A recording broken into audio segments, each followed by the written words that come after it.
We are live. Welcome, everybody, back to Actuali Podcast. I'm Chris, I'm DJ.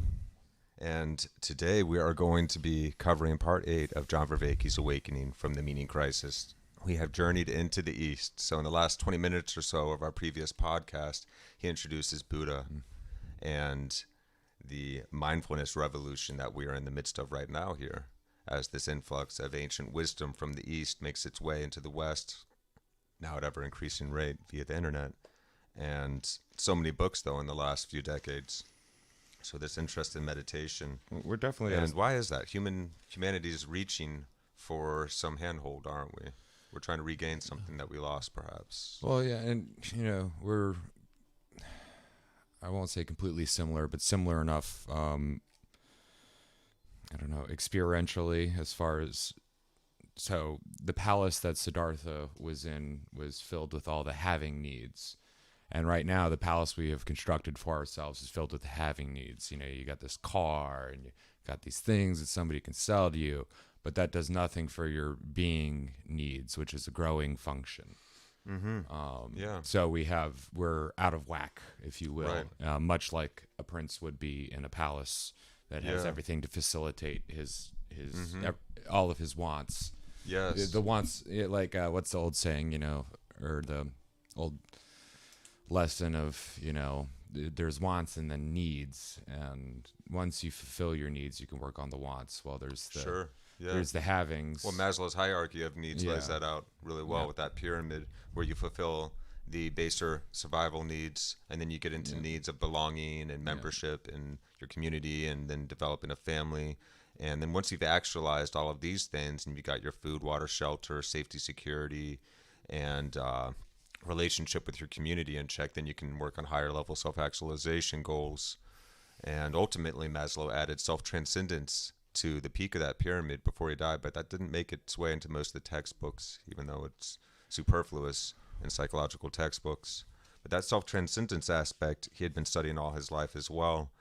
He's had studied Martin Luther King and Mother Teresa and people like that had become deeply self-actualized, but then had transcended their personal fulfillment and were working on behalf of larger greater issues that involved all of humanity and all of the globe, and they were very much seeing themselves as in a sense of in oneness with everything and everyone around them, and they felt love and compassion in that way, and that's what drove them. So he was very very interested in what Maslow termed self-transcenders, and he added that self-transcendence aspect to the hierarchy of needs pyramid before he died, because of a near-death experience he had following a stroke where he actually flatlined. Yeah. And he came back. And when he came back, he described the experience of being like having life and having survived death as this. He was in this constant state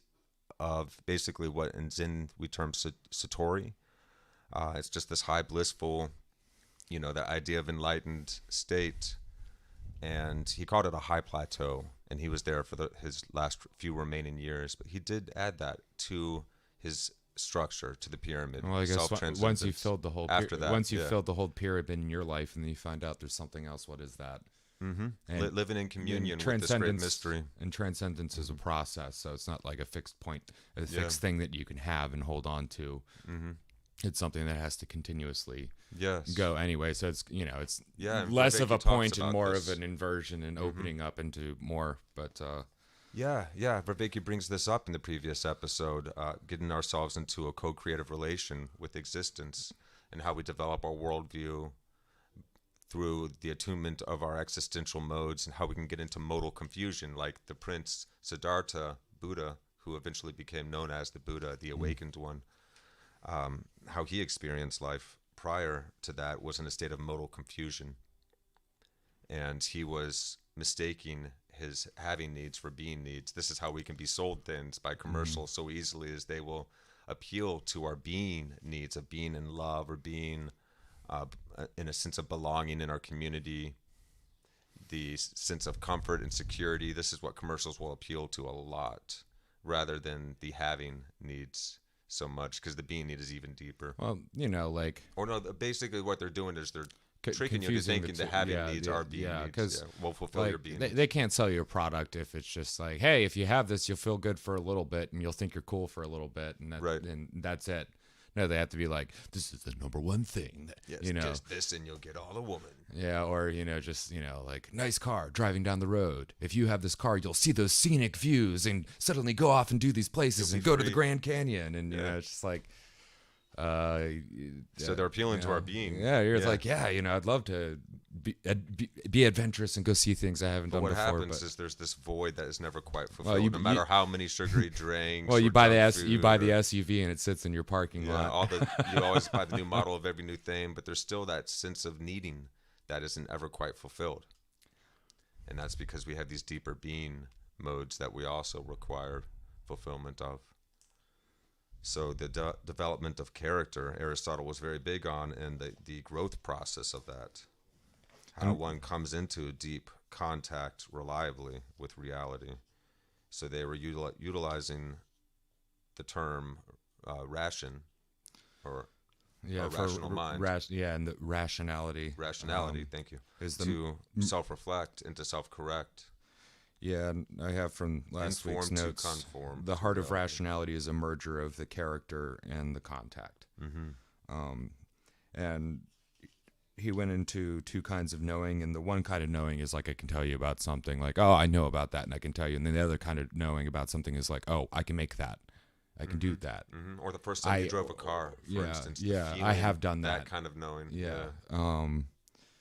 Which is a conforming type of knowing, because you have to, conform yourself. Like, say, if you're the chair maker, you conform yourself to the chair, and almost in a sense, you are the chair while making the chair. Your brain is literally mapping it out. Yeah. And the more detail that you gain from actually building a chair than you would from just being able to deeply describe a chair is how real it becomes in the mind, and how well one can then interact with the object, say a car or a pen. Yeah, or you what mentioned have that you. in earlier episodes It becomes about an like extension of our bodies. when we our use brain a maps tool. it out, and it becomes part of us. Yeah. So the distinction between, Buddhism shows us, and Aristotle pointed out, that there's no distinction between knowing and being. So knowing in that sense of like knowing what it feels like to drive a car. So for the first time, after you can only imagine beforehand. Same like with going to another country, like say Mexico, if you've never been. Imagine knowing everything you could about it, and even imagining it as deeply as you could will not be the same as when you actually go there and visit for the first time. The feeling of the atmosphere, the smells, the sounds, every little tiny detail that the brain picks up, of course, is going to be fresh and new. Yeah, I guess this was called conformity theory, and not the conformity that we rebelled against as teenagers, but the conformity to change yourself and shape yourself to something, or blending your mind with reality. As accurately as you can, yeah. And then, because you can't just change your belief about something to be able to conform your reality to it. You've got to actually deeply experientially know it. So how do we develop that intimate connection between mind and reality? and well, To understand how we make sense of things in this participatory relation. and he explained the method on how we make a rational decision on something, like the hey, that girl likes you thing. And it breaks down to, first you have to have accurate primary info, but Yes. the information has to be accurate primarily, like that girl exists, because that girl doesn't exist, but then the environment has to be optimal, like it wasn't loud.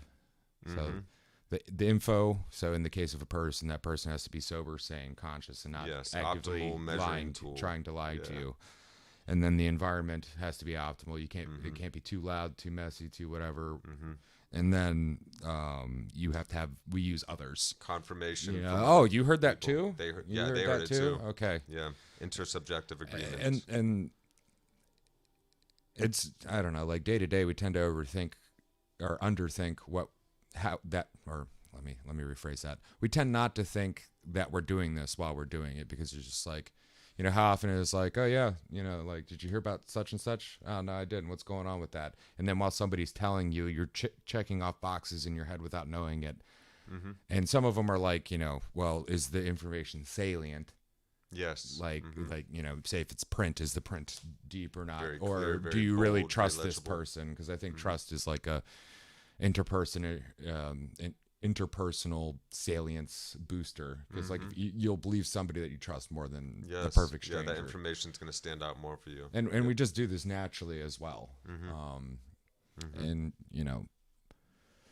I don't know whether that's just like an ingrained thing we naturally do or a learned thing or both. It's probably a both thing. It's just we've grown up with that's how you think. That's how you check with people. Yeah, when you're little kids, like don't be a fibber and don't just believe somebody and then the first time somebody fibs on you and then you're like, what the hell? And like going through the process to learn that. Yes. So we're really trying to find what the world really is that we're conforming to. So like what is the nature of reality? Yeah, what does it look like? As accurately as we can get it. Yeah, and what does it look like? So we conform ourselves more and more effectively to it. So we're reframing and reframing. Yeah. It's just a very helpful practice in this. The reframing that the shamans, the meditators, so on and so forth, have utilized the scientific method as well. Yeah, It forces us to utilize reframe, try it from another angle, try and disprove your hypothesis over and again. and I guess the framing of Get closer and closer. Aristotle would be, things are comprised of the elements: earth, air, wind, and fire. Yep. Like elements attract like elements. Yes. And though it wasn't accurate, it was like, as far as we understand the universe now, it was accurate enough to create an accurate framing of how the world works and how to conform to the world. And we can see mankind beginning to try and a lot of rationally alchemy break things and understand things. They were able to make amalgams and all different kinds of stuff pretty early on with just this conception of earth, air, wind, and fire. They were breaking things down and trying to understand, okay, how is this actually happening in a way that we can measure it as accurately as we can. And so they're coming up with the most logical ideas they could for their time. Natural motion, they had a sense that things must have an internal drive. Everything moves on purpose. Yes. So there's this sense of the whole world was deeply meaningful. Everything was a beautiful order, and it was all imbued with meaning. And that's something that we lost when science and the study of spirit separated. Though it was still here in Aristotle, Plato, Socrates' time. Yeah, and the worldview is a constantly cycling, system of conforming yourself to this geocentric world, and that world changing according to the conforming to it, which then changes. The your geocentric existential view. mode, basically, you're constantly informing this existential mode, and reality is informing it, and you're informing reality. And he used this reciprocal dance. He used the terminology of agent and arena and the relationship between them.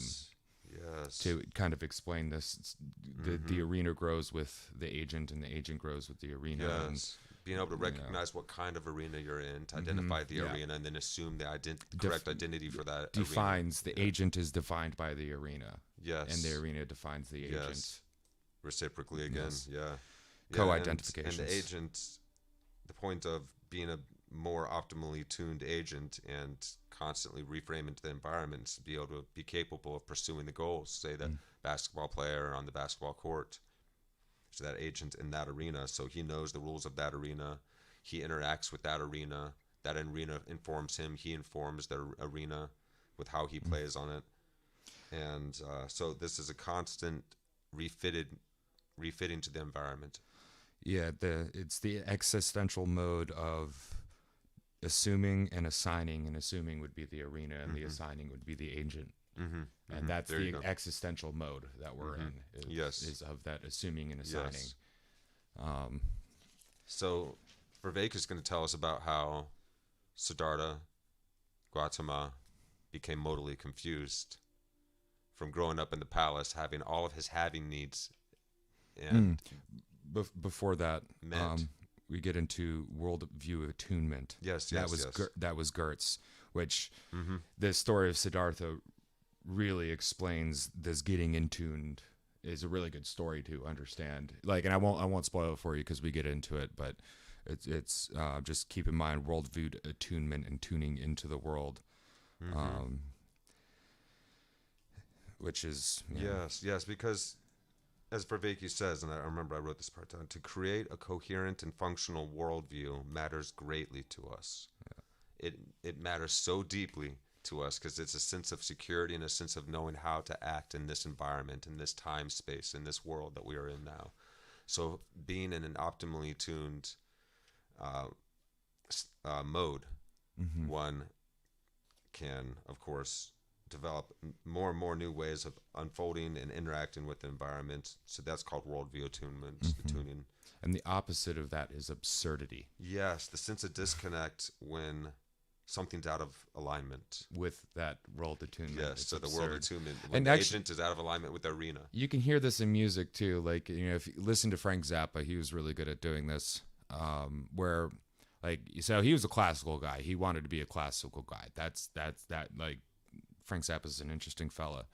But in classical music, it goes further than just verse, chorus, and this, that, or the other. It's just building and building. He'll build up something, and then make it absurd, or build something completely freaking absurd and then break it down. And he uses music and tuning, and if you're a music nerd like I am, you can hear the scales that he's using and everything, and realize, well, those are kind of absurd scales because they're broken from your standard 7 modes and how would you normally use your modes. And hey, here we are again, modes. And it just gave me a giggle because I was thinking of tuning and absurdity, and I was like, Frank Zappa's pretty freaky. Playing Yeah, all the over absurd in that territory, yeah. Yeah, you can play with the absurd too, and actually that might be a good method of breaking down, breaking outside of Well, the it's box. beautiful when you go into chaos and it comes back into order. Embracing the absurdity every now and again. Yeah. Like I do like that feeling, when you're. Well, to learn how to surf comfortably when things Sure. get absurd until things clarify again, until you can make order of them again. That might be also the realm of the jester archetype, he who derives reason and understanding and communicates it through absurdity. Yeah, right. It's funny it's how they you're always doing got away. cartwiels, you throw If they were things at good, them. they would stick around for years sometimes with the king, even though they're making fun of him and his entire court the whole time. But yes, It's just enough to keep him honest. Yeah, and yes, absurdity is the opposite of this attuned worldview, but I think it is important to be able to embrace it when it's appropriate in order to break your own framing. Because like this whole path to meaning is just a series of breaking previous framings. Yeah. Like all the greats are just breaking the framing of the previous. Yeah, you could say upgrading framing instead if you want. It's sometimes if you want to put it in a new door, if you want to put it in a new door and make a good door, you got to break that frame and build it up. But somebody, first cut the hole for the door. Right. Sometimes you have to cut the hole a little bit wider. But it's okay to reframe. You might bring in a lot of the same. It's still going to look like a door frame. And sometimes it's just adding a section onto the house. It's still going to be a worldview. Yeah. It's just going to be upgraded. It's going to be more accurate. So it's going to be more actually comforting to the psychology and physiology. Yeah, and so our scientific worldview, which seems to be lacking the meaning. We can understand the world in its minute details, all the way down to the atoms and the quarks and all that stuff. The meta-meaning relations, as he called it. Yes. Yeah.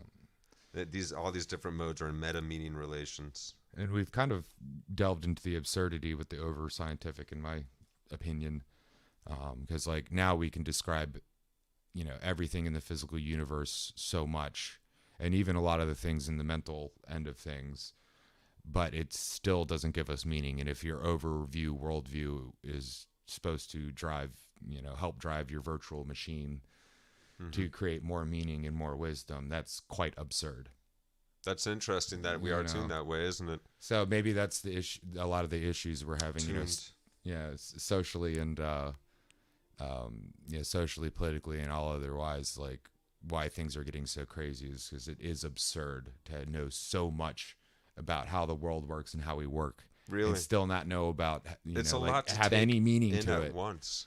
Yeah, it's so much information, and it feels really helpful to take a step back and just kind of take a telescopic view of things sometimes.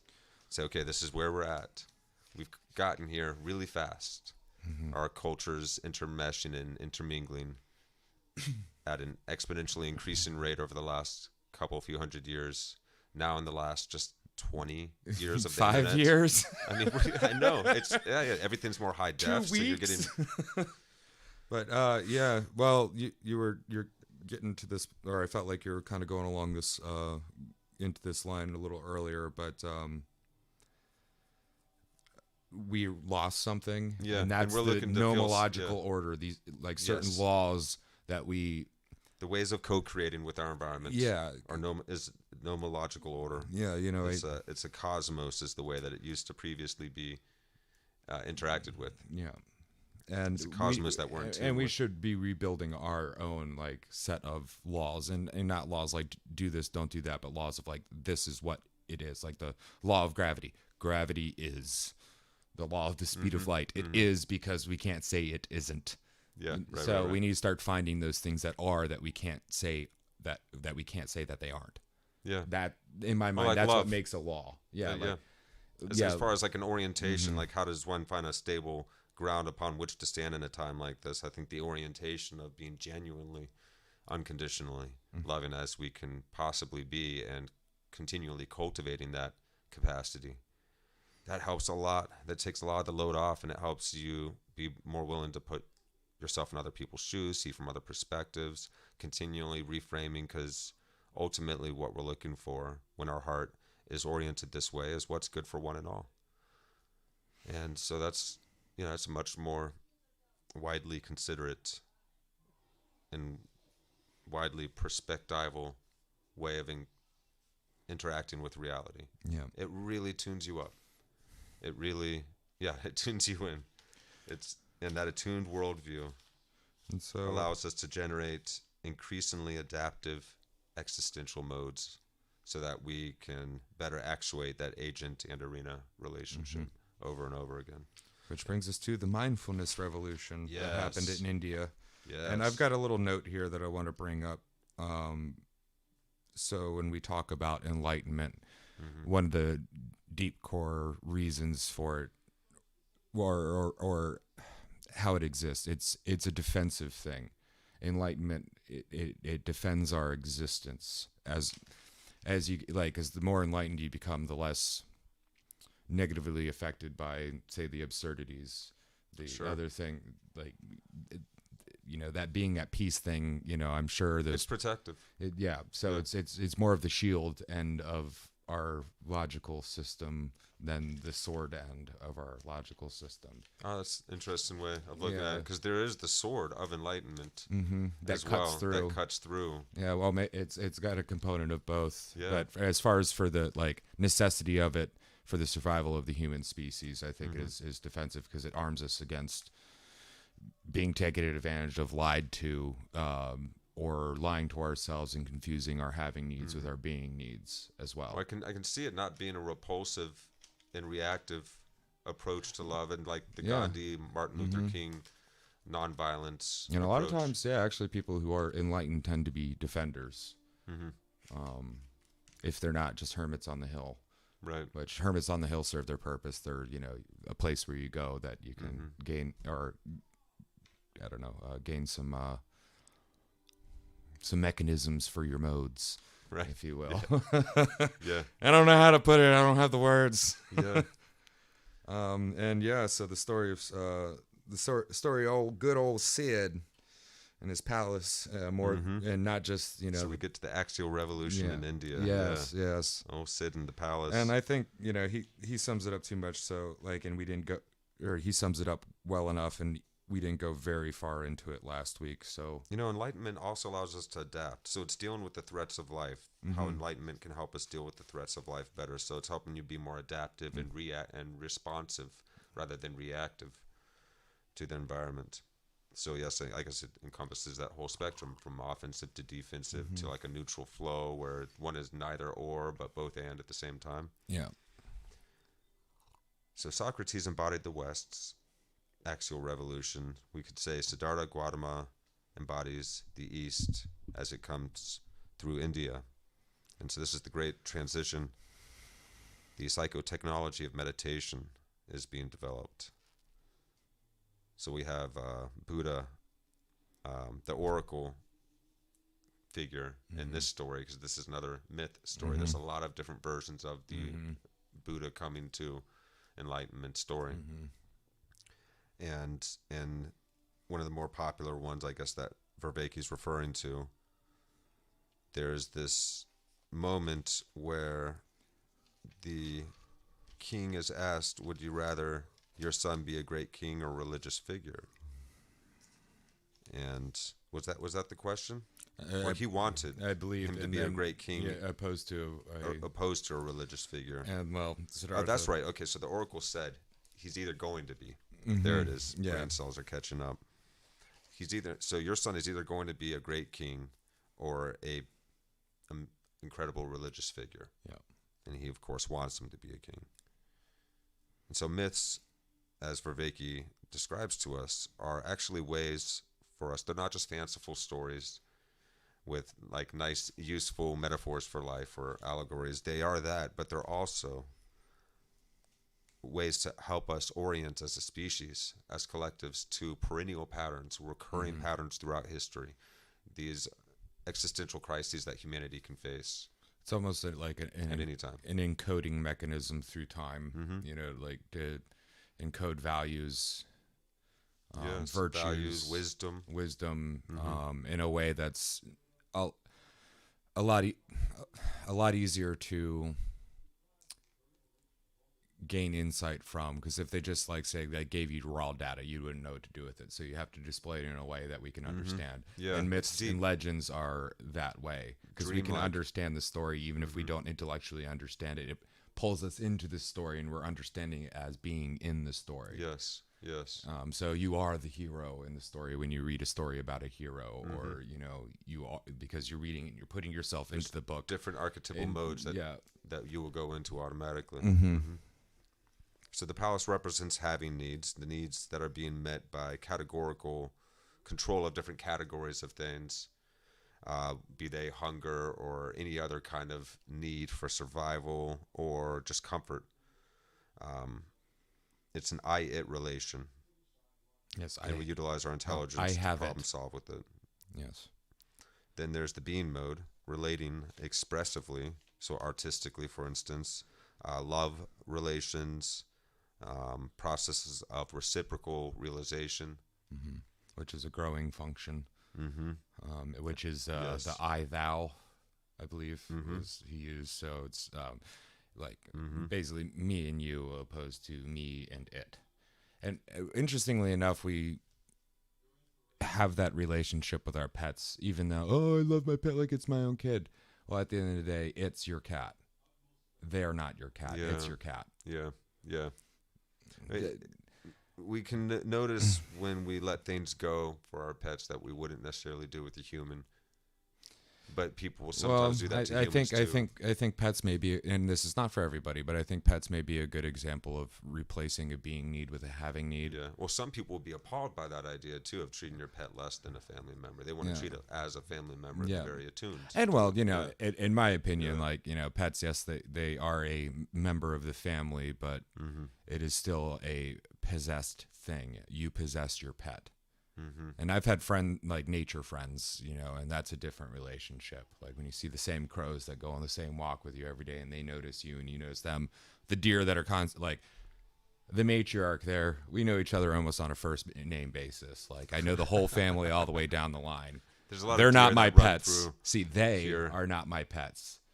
But that cat, that freaking cat, the neighbor's cat, it's, there's many of them. But so it was just a little interesting insight. It's funny though, myths often have animals. Well, look in the palace. You have the lions and the exotic animals, and you have these things, but it's a property value more than a relationship value. Now, occasionally, yes, you will bond strongly. There's stories. Oh yeah, sure. We can change that. We can recognize that we're relating that way with with the living being, with a having mode instead of a being mode, and realize that we're separating ourselves from a fuller experience and allowing it to have a fuller experience of life as well. And sometimes being mode is met by becoming, maturation, the growth of virtue, our developmental needs, realization, and it's not categorical, and it can be reciprocal. So you can grow deeper and deeper in love with somebody. You can grow in wisdom and fellowship with other people discussing, you know, philosophy, and there can be reciprocal realization. So the I-thou relationship, this utilizes reason more than intellectual problem solving, and it's meaning making. It's all about making more meaning. So art is a big part of this as well.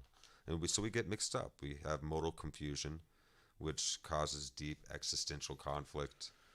And we can see how this serves market interests and how commercials appeal to the What's being mode by what's the trying to trick us into thinking that getting something, having something is going to fulfill these deeper being desires. what's the academic term? Making love and things like that. Bullshit. It allows us to find the bullshit. It's salient, even though we know it's not true. But it's super salient. Yeah. And it's salient Well, to yeah, us in it a makes- lizard brain kind of way. Yeah. No, when I watch a commercial about food and that food looks good, I get hungry, but I know it's bullshit. Mm-hmm.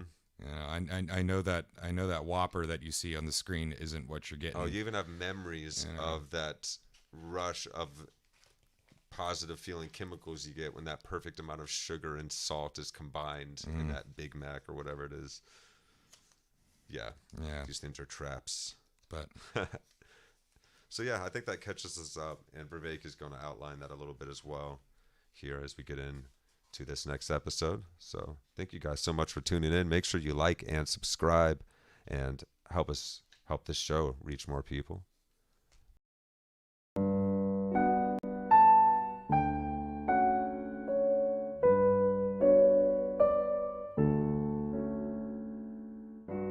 Welcome back to Awakening from the Meaning Crisis. So last time we took a look at the second half of Aristotle and his further developments of the Axial Age's understanding of meaning and wisdom. And we took a look more at what you might call the world side of things. And we took a look at Aristotle's worldview, the two components, his conformity theory, which is an important alternative understanding of knowledge. It's a contact epistemology, intimate knowing and being with something, and how plausible that contact epistemology actually is. And then we also looked at a plausible, turned out to be false, but a plausible model of the world that is very consonant and consistent with that conformity theory. This is a world, a geocentric world that is moved by natural motion. It's a cosmos. And then we use that to discuss how the theory of the world and the theory of how we know the world and be within the world are intimately mutually connected and mutually supporting. And you get worldview attunement and how that creates existential modes in which we are co-identifying the agent and the arena and creating the meta-meaning, the relationship that makes all individual acts and events and situations and places meaningful for us. And how important that consonance is between our existential mode and our intellectual understanding, and why Aristotle is so prominent because of his capacity to create a worldview that lasts for a millennium and being so well attuned a worldview. We then paused from our discussion of the Axial Age in Greece, and we moved to the Axial Age in India for the explicit purpose of trying to discuss the impact of the mindfulness revolution. And the part of the thesis of the series is the mindfulness revolution is a response to the meaning crisis in the West, and the growing confluence between Buddhism and cognitive science is an attempt to address and provide solutions to the meaning crisis in the West. We started by looking at the figure who epitomizes the axial revolution within ancient India, and that's Siddhartha Gautama. And we began by looking at his myth, his mythological biography, if you want to put it that way. And I remind you again how I am using the word myth. And we began by taking a look at his early life within the palace. we stepped aside and examined the palace as a mythological representation of a particular existential mode. We talked about two different existential modes following the work of Fromm. It's also convergent of work from Buber and other important thinkers. Stephen Batchelor is going to make use of this distinction, etc. Fromm talks about two modes, two existential modes: the having mode, that's organized around meeting our having needs, in which we perceive the world categorically. We want to manipulate it and solve our problems and control it. And the being mode, which is organized around our being needs. These are needs that are met by becoming something mature, virtuous, love. And we then talked about the possibilities of modal confusion, being locked in the having mode and trying to meet your being needs within the having mode. So trying to meet your need for maturity by having a car, or meeting your need for being in love by having lots of sex. And we talked about the fact that you can become enmeshed in modal confusion, and how that becomes a vicious cycle, because as your being needs are frustrated, you pursue evermore the misframed projects that the modal confusion is giving you. You try more and more to have things as opposed to more and more become what you need to become. And then I suggested to you that being in the palace is a mythological representation of this kind of modal confusion in which we are stuck in the having mode. And of course, this also had one important cultural point, and I did say at the beginning that we would talk about we would develop a way of talking about the connections between the meaning crisis and other crises we are facing. So issues about a market economy and a commodification of everything and everyone. By inducing modal confusion, it is possible to sell you more. And as your identity becomes more and more a political and economic thing and commodity that should be categorically understood and manipulated, the more and more I can sell you things and sell you ideas and manipulate you accordingly. So this has important ramifications for us now. That's why it's a myth, because it has important ramifications for us right now. But as I mentioned, Siddhartha does not stay in the palace.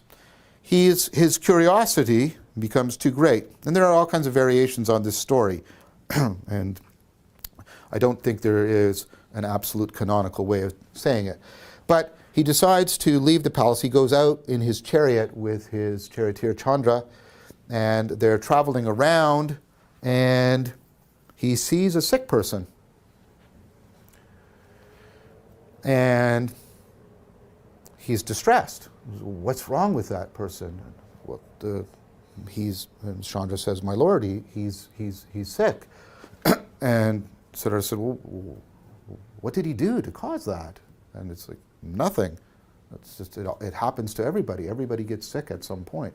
It's just part of the way of things." You can see this as this is the axial awakening, right? Remember, the axial revolution is awakening about what's actually going on in the suffering in the world. And so Siddhartha is very distressed. It's like, what? But I could get sick too? And Chandra said, well, of course. Of course. I mean, part of the conceit of the myth is that Chandra is sort of oblivious to Siddhartha's whole history, which is, of course, unbelievable. But that's the point of a myth. It's to get you to realize things, not to convince you about historical truths. So Siddhartha is distressed, and he says, "Take me away from here. I don't want to see this anymore." And so they drive along, and they meet an old person. And Siddhartha says, "Stop! Is that person sick as well?" "No, my lord. He's not sick. He's old." "Old? What do you mean?" "Well, this happens to everyone through the passage of time." "You mean he didn't do anything in particular?" "No, it wasn't any. It's not his fault. He's become old." And now Siddhartha's like, "No, okay, let's go back to the palace. This is really bad." So they're making their way back to the palace. He's trying to return to that self-enclosure of the pure having mode. But that's the thing about confusion. Once it starts to be dissipated, you can't return to it. So he's trying to return, and of course, he meets a funeral procession. There's a corpse. And Siddhartha said, is that person sick? Are they old? So, no, that person's dead. They're dead. They're not alive anymore. What? But why? He said, well, my lord, it happens to everybody. Now, do you see what's happened here? The having mode has been completely undermined. It's been completely undermined. And so Siddhartha is experiencing an existential crisis because this is happening at the level of his existential mode. That's what it means when we talk about an existential crisis. So he's like, get me back to the palace absolutely now. And so now there's a mad dash. And as he's trying to get back to the palace and trying to enfold himself back into that world, he meets one more thing, one more person actually. He meets a mendicant. He meets one of these people that has given up the having mode. They were called renouncers because they have renounced the world of the palace, of luxury. And there's a deep peace in this man's eyes.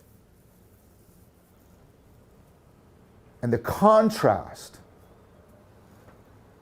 right? And think about how, again, this is not just a matter of belief. This is happening in his entire being. His entire being is resonating with this distress because it's the whole way in which he is coupled to the world that has been suddenly thrown into confusion. There's all of this happening, this deep and the contrast with the peace that he sees in the man's eyes. And he turns to Chandra and says, "Who is this?" And Chandra said, "It's a mendicant. It's a wandering person." And that person, of course, is the introduction, not the intellectual introduction, but the direct confrontation with the being mode. This is a person who has realized peace. And Siddhartha feels that contrast poignantly, powerfully, painfully. So he returns to the palace with these 4 signs burning in him. The illness, the old age, the death, but also this representative of the being mode, somebody who has cultivated wisdom and peace, found some kind of deep connectedness that is untouched by the vicissitudes of our mortality. But of course, Siddhartha cannot find the peace he wants. He cannot get back to the palace. Look, think about the double senses of this word, because it's really pertinent here. Disillusionment. When we describe somebody as disillusioned, we're usually talking about a state in which they are perhaps moving towards despair. They're sad, they've experienced loss. It's a negative state. But notice at the heart of it is the loss of illusion. This is an axial age thing. He is losing the illusion of modal confusion, and he's losing that sense of belonging that he had when he was in the palace. He doesn't belong there anymore. He tries to make it work. We're going to talk about this later. We're going to talk about this. Why is it after people have these kinds of awakening experiences, they feel that they need to transform their whole lives, that they can't go back, that there's something irreversible about it? This is something we're going to directly talk about. In fact, can we get a cognitive scientific purchase on that? But he can't go back. The disillusionment is too real.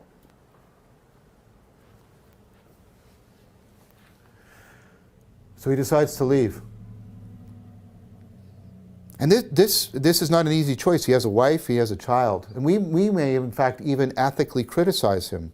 I mean, he's abandoning his son, he's abandoning his wife. But there's a sense here that, and of course we should make moral reflection, we should make moral arguments. But what the myth is saying is the moral life sits upon something deeper. That carrying out your moral responsibilities, while important, of course, can ultimately be rendered meaningless if you've lost meaning. Morality depends upon your life being meaningful. And we're going to talk about this a lot later when we talk about the work of Susan Wolf and others. Meaning in life and the psychological work about this right now. Meaning in life is different from, and I would argue that this myth says is deeper than, simply leading a moral existence. See, there's something more to wisdom than just morality. See, virtue is also about, right, that meaningfulness, that meta-meaning. It's ultimately about being plugged into the cultivation of wisdom, not just doing what is morally correct. So, Siddhartha leaves the palace. He cuts his hair, leaves the palace, goes into the forest, and he decides to follow the path of the renouncers. All right, we're back. Yes. Okay, so let's just catch up real fast here. He's just introduced us to old Siddhartha Gautama, and his experience in the palace, having all of his needs met. And then he goes out for travel one day, and he's encountering these states of being that he's never seen. And he's wondering, what is all of this? So he's asking about the old, or the sick person. First he sees a sick person, and it's just like, what is this? They're sick? What is sick? Yeah, right. And then it goes on, and then this old age. And he's like, what is that? Yeah, and then there's is somebody, that sick as well? Yeah. No. No, they're just old. You just slow down. And then at that time, he was like, okay, well, I can't deal with this. I got to go. Yeah. So like, but the king did not want him to be a religious man so much that he hid him from all of this stuff. So now he sees self-fulfilling prophecy, right. I guess. But so after seeing the old, he had. He sees death. Well, but before he saw death, he already had his freak out and was like, take me back. And on the way going back to the palace, he saw death. Yes. And that was the breaking point. That's right. There you go. So it's like first you freak out. And like you can see this too as we grow and come to understand things, there's a point where it's like you want to run back, and then on your way to running back to the way you were, something hits you that's even worse than the first two things you saw. You're like, oh man. Ouch. Okay, so Buddha's definitely mixed up now. His having mode is undermined. Yes, but then they see, before they get back to the palace, the mendicant, the wandering person, this renouncer that renounced all of these having needs and just lived a life of traveling and living by the skin of his teeth, basically. And he saw the peace within his eyes. He saw the being mode. What is that? Like how Yes. How does that exist with all this? Cultivated wisdom, this inner peace, this sense of interconnectedness that he's seen in this guy. And he now can see the contrast between the having mode and the being mode, deeper being, and he can see the contrast between the sick, the old, the dead, and the horrors that life naturally have for you, and this true contentment in being. And that's the grand awakening moment, seeing the contrast between the two, and now you got somewhere to shoot. It's like, instead of being all super depressed about this and the dying and all this stuff, well, what is he doing in this first phase of his awakening? He's very much disillusioned. This loss of illusion. So there is actually a gaining of potential freedom here. and deeper insight and understanding. It's the loss of illusions, but that can be very heavy. That's very destabilizing to his worldview. So this sense of belonging that he had in the palace is now gone. He can't go back. It's irreversible. He's seen this. It changes everything. And this is definitely an upgraded worldview, even though it's quite unsettling initially for him. And the big question is, why does he no longer feel this sense of belonging within the palace? And that's probably going to continue to be answered through all 52 of these things. Sure, yeah. And Vervaeke gives us a little bit of a clue, like what we've learned so far in our studies of the West is this insight that the moral life sits on something deeper. You can't just merely be moral. You must be virtuous. You must cultivate wisdom. And meaningfulness, yes, is the cure. Is the deepest thing that meaning, the morality sits meaning on. in life relates most to how meaningful it is to us. So our sense of meaning and belonging and involvement with. So yes, certainly deeper than mere morality is virtue. Because our existential modes can be rendered meaningless. You need something stronger than just morals that you believe in. You need to understand the why and the how to enact them, which would be the virtue, and that's the development of wisdom. So Aristotle got us up to this point, and I think that catches us up quickly with where Vervaeke's gone so far. Yeah, so let's bring ourselves back to 1440. That was a nice little pause. Let's do that. Trying to keep everything concise for you. This is a learning experience for us in more ways than one. There we go. Okay. All right, and so switch. we're jumping back in now. Back to Vervaeke. So, Siddhartha leaves the palace. He cuts his hair, leaves the palace, goes into the forest, and he decides to follow the path of the renouncers and try to cultivate a solution to the fear and the turmoil that is still reverberating within him. So he pursues he meets up with various teachers, and he pursues various things. But he gets into another troubled spot. Because although he leaves the palace, there's an important sense in which he hasn't left the having mode. Because he's still carrying that confusion. Because what he's pursuing is he's pursuing asceticism. He's trying to subject the body to tremendous trial and pain. Trying to bring it into complete submission. So he's practicing self-denial. I mean, you can see why this would make sense, right? The palace was all about self-indulgence. So surely the solution is self-denial. I mean, that seems reasonable. Think about how often we do these swings between self-indulgence and self-denial. So he starves himself to the point where you can see his spine from the front of his body because his belly is so withdrawn and gaunt, it's pressing against the vertebrae of his back. He looks like some anemic specter in representations we have of him from that period. But it's not working. It's not working. Because do you see what's still going wrong? Do you see it? Trying to annihilate the self is still thinking about having a self. He's still in the having mode. He's just transferred it from having bodily things to trying to have his self. Yes, he's trying to throw it away, but he's still framing it in the having mode. He's still understanding the problem in the having mode. He is still modally confused. Self-denial is as much an aspect of this confusion as self-indulgence, because it's merely the negation of self-indulgence. It is not its transcendence. When you negate something, you are still framing it in the same way.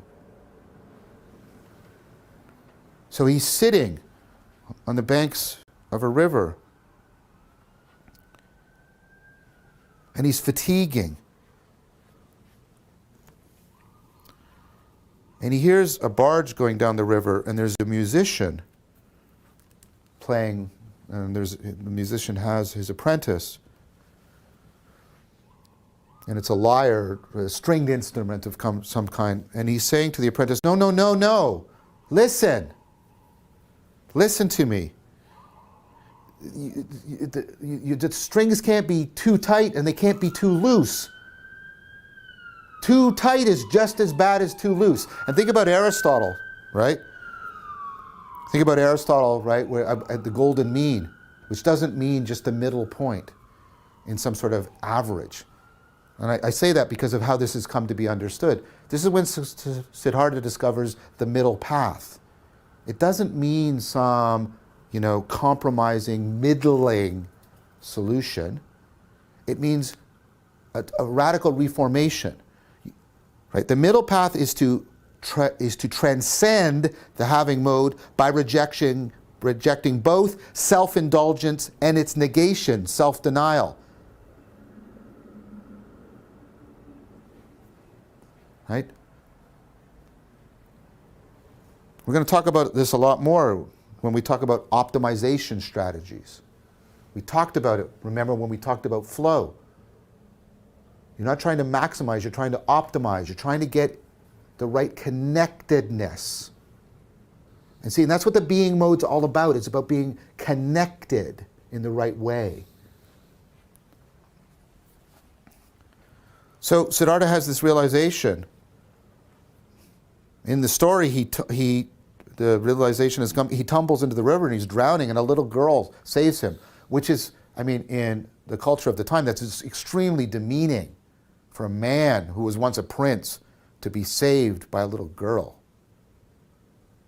Right?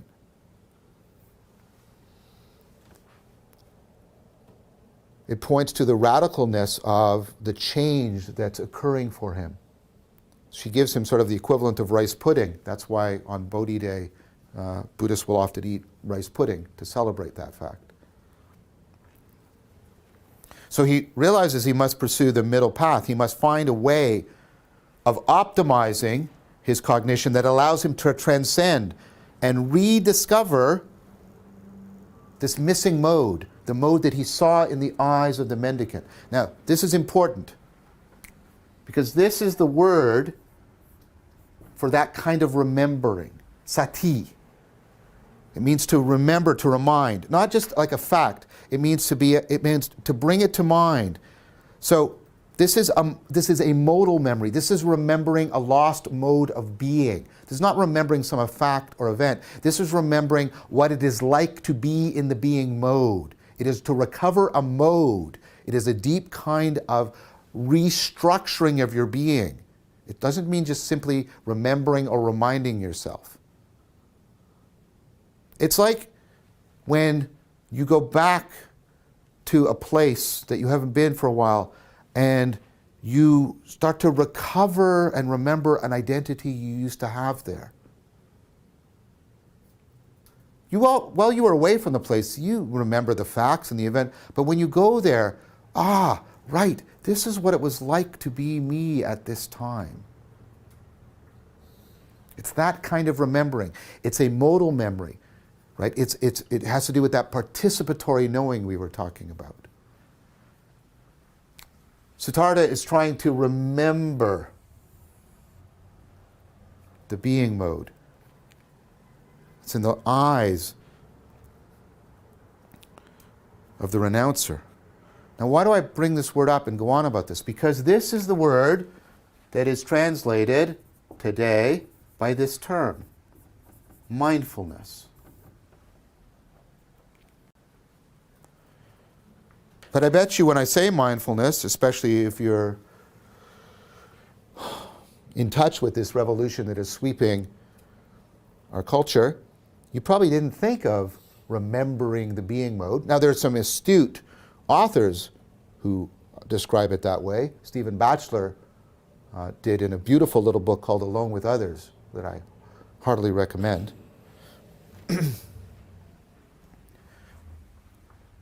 Siddhartha is going to pick up on these psychotechnologies of mindfulness that he's learned from his teachers, but he found inadequate because he's going to transform them, because he precisely wants to remember. He wants to recover, it's a better word, I would think, the being mode. Not as an intellectual idea, but as his very agency and the very way in which the world is realized in conjunction and co-identification with that agency. So, I want to stop now this story. We're going to pick it up on what Siddhartha does in order to bring about this recovery. But I'm going to give you one way of thinking about it that we're going to build towards. Okay, we're going to break real fast before he gets too deep again here. That was a lot. Yes. So, Sid goes on a journey, talks to a bunch of teachers, learns Leaves a bunch the of different styles of practice. Mm-hmm. Different practices. If I remember correctly, when he got all like super emaciated and skinny, he was hanging out with the dudes that would only feed themselves of what birds would drop into their mouths when they looked up, and what water would, some real like hard not having. That the bug is dead. Yeah. Kind of thing. Yeah. And if only it fell off the tree. If the food was given to them only. So in asceticism, there's this practice of rejecting the self, this practice of self-denial. And so he was drawn to that because he was in a world of self-indulgence in the palace. So, it seems logical that the opposite would give you the desired effect that you're looking for, because he saw this wisdom in the eyes of the renouncer on his way back to the palace just prior to his great disillusionment. So he wants to find this state of being. He starves himself and realizes that having a self and self-denial is just another confusion. It's the same framing. He never left the palace. Yeah. It's the same framing of reality, and you need to actually transcend that framing. So he needed to deny that. You're right. He still hadn't fully left the palace. Well, because he was still trying to have himself. Yes. Through this, and yes. So he never really left the having mode. Mm-hmm. So still stuck in the palace, if you will. Mm-hmm. And the practicing self-denial is, like what he said, is still a way of self-indulgence. It's just as much the same confusion as self-indulgence. It's the same framing of reality. Well, and in like a way that you could look at it in modern times now is everything's anti-this, anti-that, anti-that. But if you look deeper into it, it actually seems very much the same as what it is anti. You need to. So in a the sense, negation be able to of it both is of them, not the anti and the for, to be able to see what it's all about. Yeah, and that's the transcendence. And that's transcending it to get a better frame.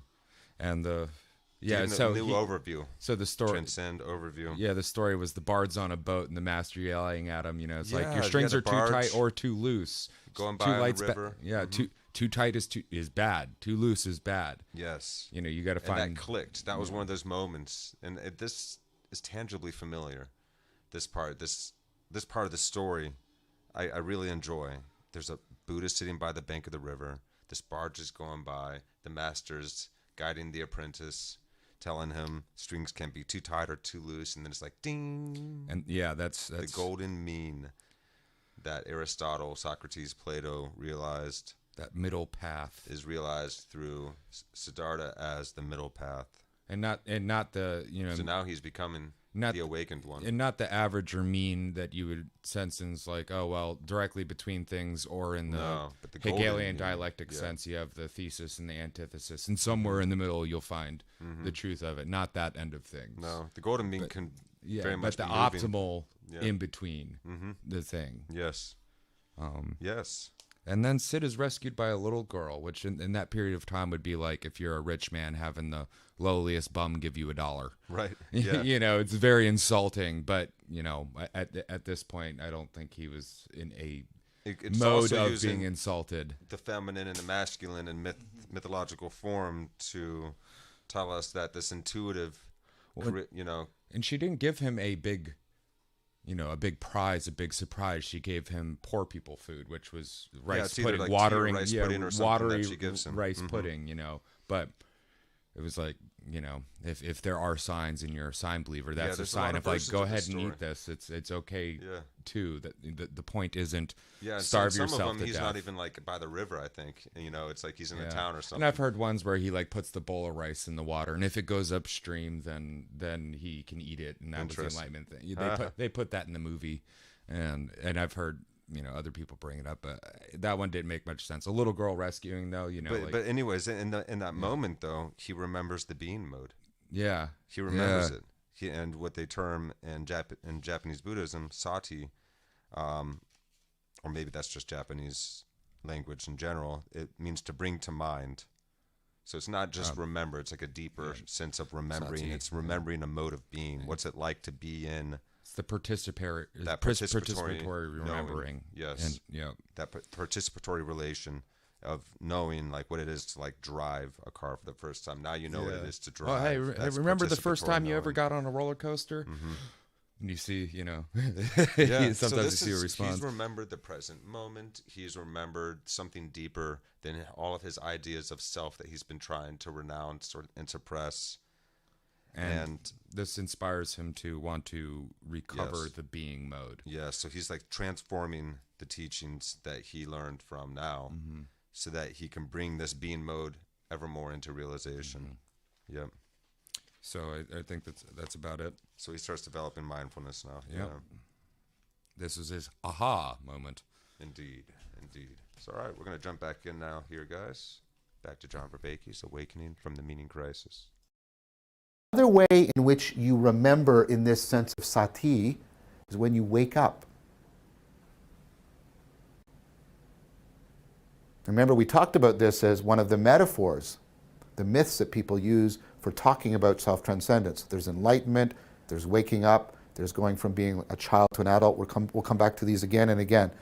But why? When I wake up, this is not like when I just remembered an event, when I, like right now, and I remember, oh yes, I know it's out the hall. When I wake up, I recover my world and my identity. I deeply remember. And even look at what this word means. To belong to be a member.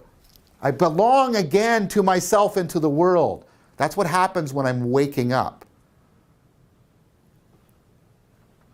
And Siddhartha wants a mindfulness psychotechnology, in fact, not just a psychotechnology, a set of psychotechnologies that are going to help him remember, recover, sati, the being mode.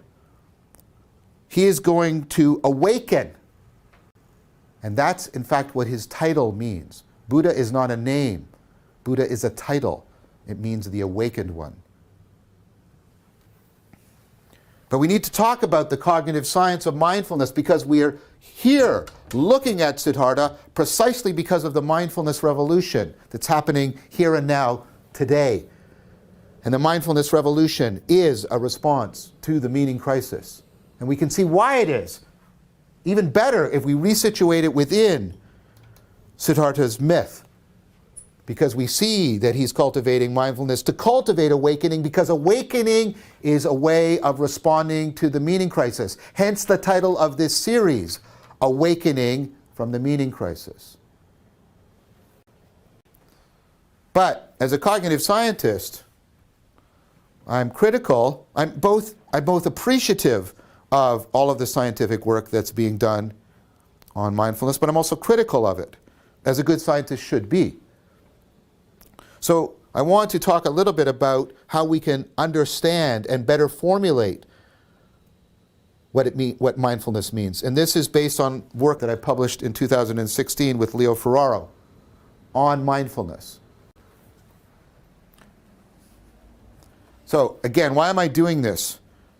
If we want to awaken from the meaning crisis, if we want to understand what Siddhartha's awakening was, we've got to understand what mindfulness meant to him. And what it meant to him is precisely the set of psychotechnologies that brings about awakening. And part of what I want to show is how can we get back to an understanding of mindfulness and its constitutive psychotechnologies that will afford precisely that.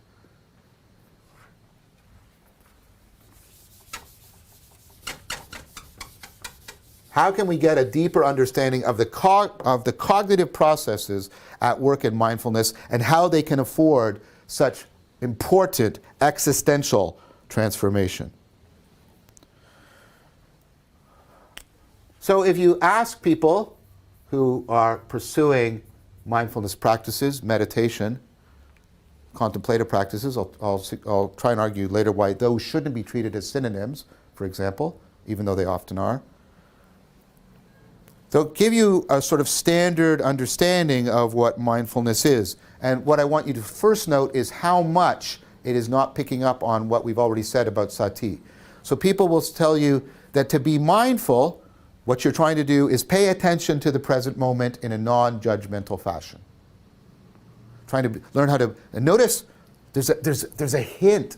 Look, there's this hint of the being mode, remembering the being mode still there, because they'll say it's about being present. They're invoking, right, the being mode, but they're doing it in a way that, while helpful, is maybe misleading. Now, I want to make sure that you're understanding what I'm criticizing, what I'm not criticizing. And in order to do that, let me tell you a little bit more. I both study mindfulness scientifically and do work on it, experiments and publish theoretical work on it. I also teach. I teach it, as I mentioned. I teach meditative practices, I teach contemplative practices, and I teach extracurricular Tai Chi Chuan, which is a form of moving mindfulness. So I am familiar with both the academic attempt to explain mindfulness and the pedagogical attempt to teach it.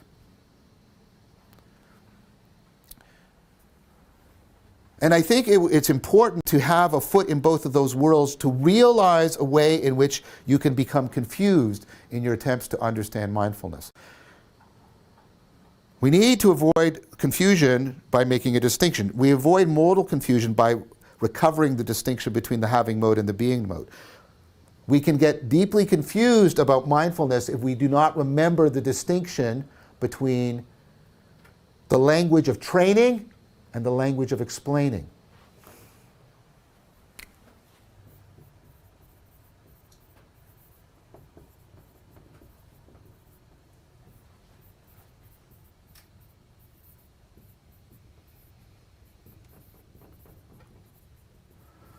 This is the language I use when I'm teaching people meditation and contemplation and Tai Chi. I use language that helps them acquire the skills. And this is language of imitation and involvement, and I can depend on our presence together. I can depend on the pragmatics of the situation. I can depend on the fact that their goal is that they want to acquire the skill. And so I'll use language there that's appropriate for that. But if I was simply to use that language unquestioningly here, I would make a mistake. Let me give you an example. And I'm going to use an example from memory because of the connections I'm making between mindfulness and memory. One of the most powerful ways you can train your memory is to use what's known as the method of location, or the method of loci if you want to sound more pretentious. Okay? So some of you might have watched the Sherlock series. Sherlock does this with his mind palace, right? So what you do is you memorize the space. You memorize the rooms, right? So you can visualize them in your mind. And then if I want to remember a bunch of things. Let's say I want to remember stuff associated with Socrates. Then I have a figure of Socrates here. And then I put a bunch of other images there in that location. And then now I want to remember some stuff about Plato. And I have some other things here, some other images. And I put a bunch of images started with Plato and so forth. And then what I do in order to remember what I need to remember, I call this up, I go into this room, and I have all the images, and they're all tightly associated together, and I get all the information I need from Socrates, and then I go, and then I move in my mind palace to where the Plato room is, and I unfold it. And this is powerful. The orators of the ancient world could use the method of location right, in order to memorize speeches that would last up to 6 hours. And we know that this is a very powerful mnemonic. You should, if you're a student and you're studying, learn how to use this. It's not just how to become a sociopathic superhero detective. It is a good way to become a student, the method of locations. Now, notice this. It is powerful language of training. It trains your memory well. Now, what you may do, and this would be a mistake, is you may think this is how memory is organized. This is called the spatial metaphor of memory. You may think, oh, well, this is how memory is organized. All my memories, for one thing, are sort of stable things, like my image of Socrates. They're in a stable location, and all the things that that are associated in my memory are actually closer together in my memory. So the way memory works is I send in a little homunculus, a little memory guy, and he searches through the rooms until he finds the right room, and then he goes in the room and everything's organized there, and he finds what he needs, and then he brings it out, and then he passes it up to consciousness, and that's how I remember, right? And we talk about searching through our memory and retrieving from our memory. Here's the thing, and Isaac and Keene pointed out this a long time ago. The spatial metaphor for memory is almost completely wrong. Your memory does not work this way.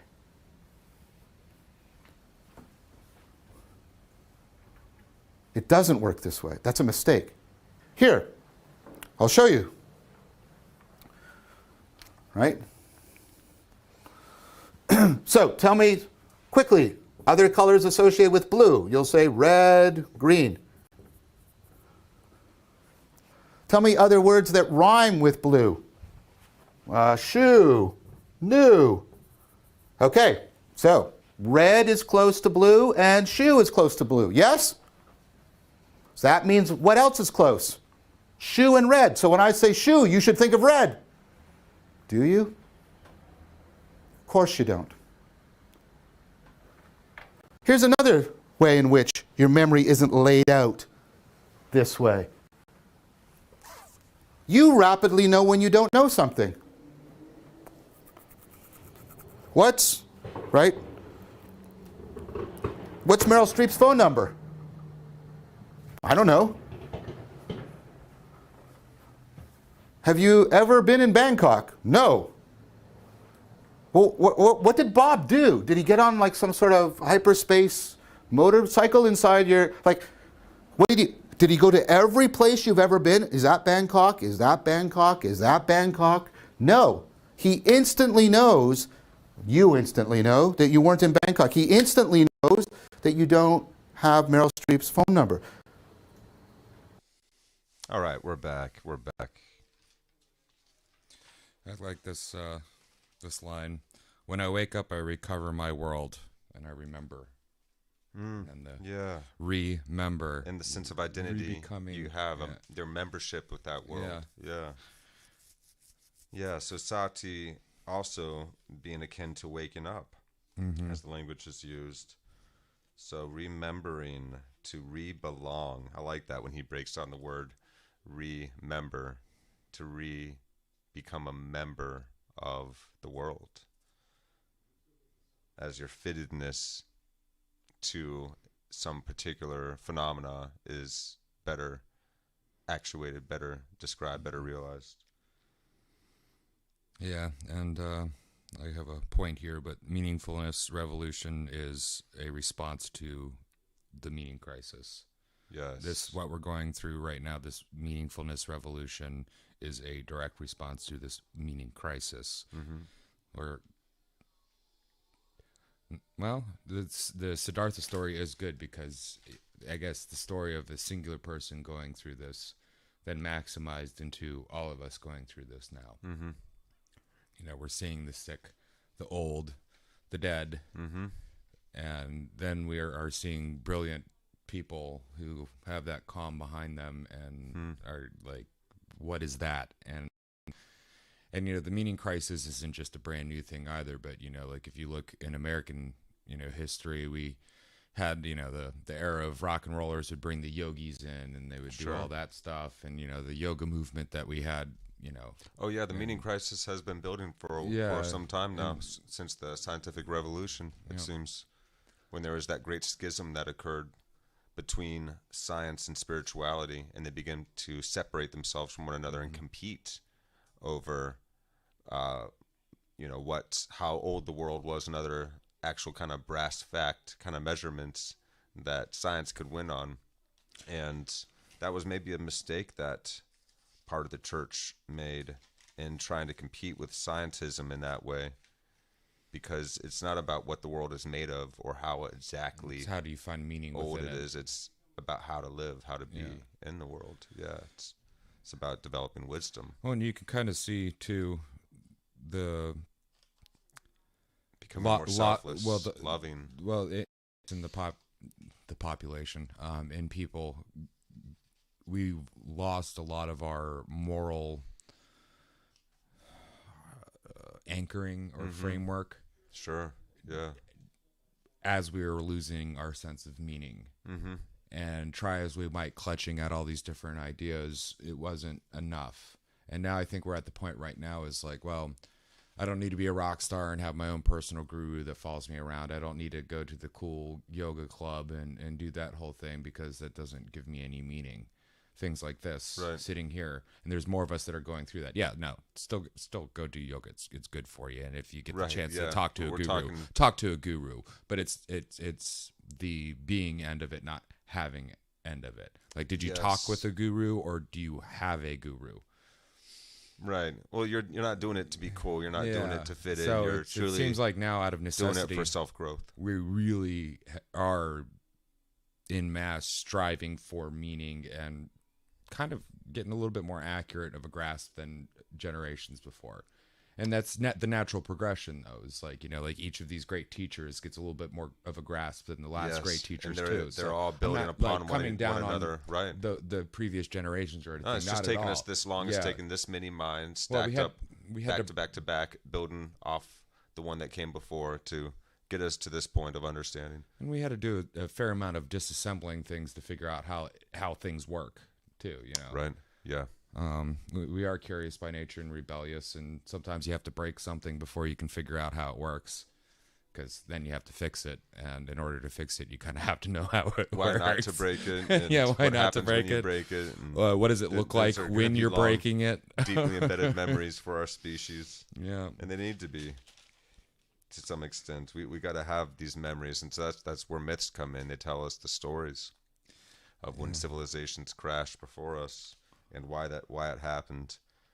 So yeah, Sid wants a set of psychotechnologies to recover sati, this awakened sense of being, to awaken the being mode.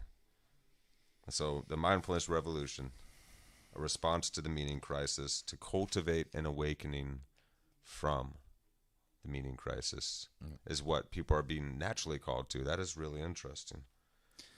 Yes. We've all seen this happening. So what is mindfulness? A set of psychotechnologies that brings us into awakening to help us recover, avoid modal confusion, so that by allowing us to better recognize the distinctions, the differences between having modes and being modes, and the thoughts as they arise, the urges as they arise, to be more aware of things happening in the mind rather than pulled around by the mind. And to be mindful is to pay attention to the present without judgment. And Krishnamurti talked about this a lot.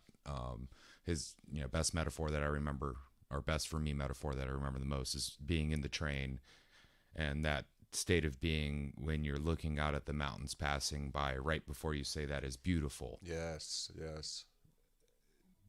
That's the true paying attention. And you spoke about the kid who wasn't paying attention in class because the teacher's up there, pay attention, but the kid's really looking at that bug out the window. And Krishnamurti's thing would be like, well, deep understanding and comprehension. Notice his eyes, notice his wings, notice his legs, notice this, instead of pay attention.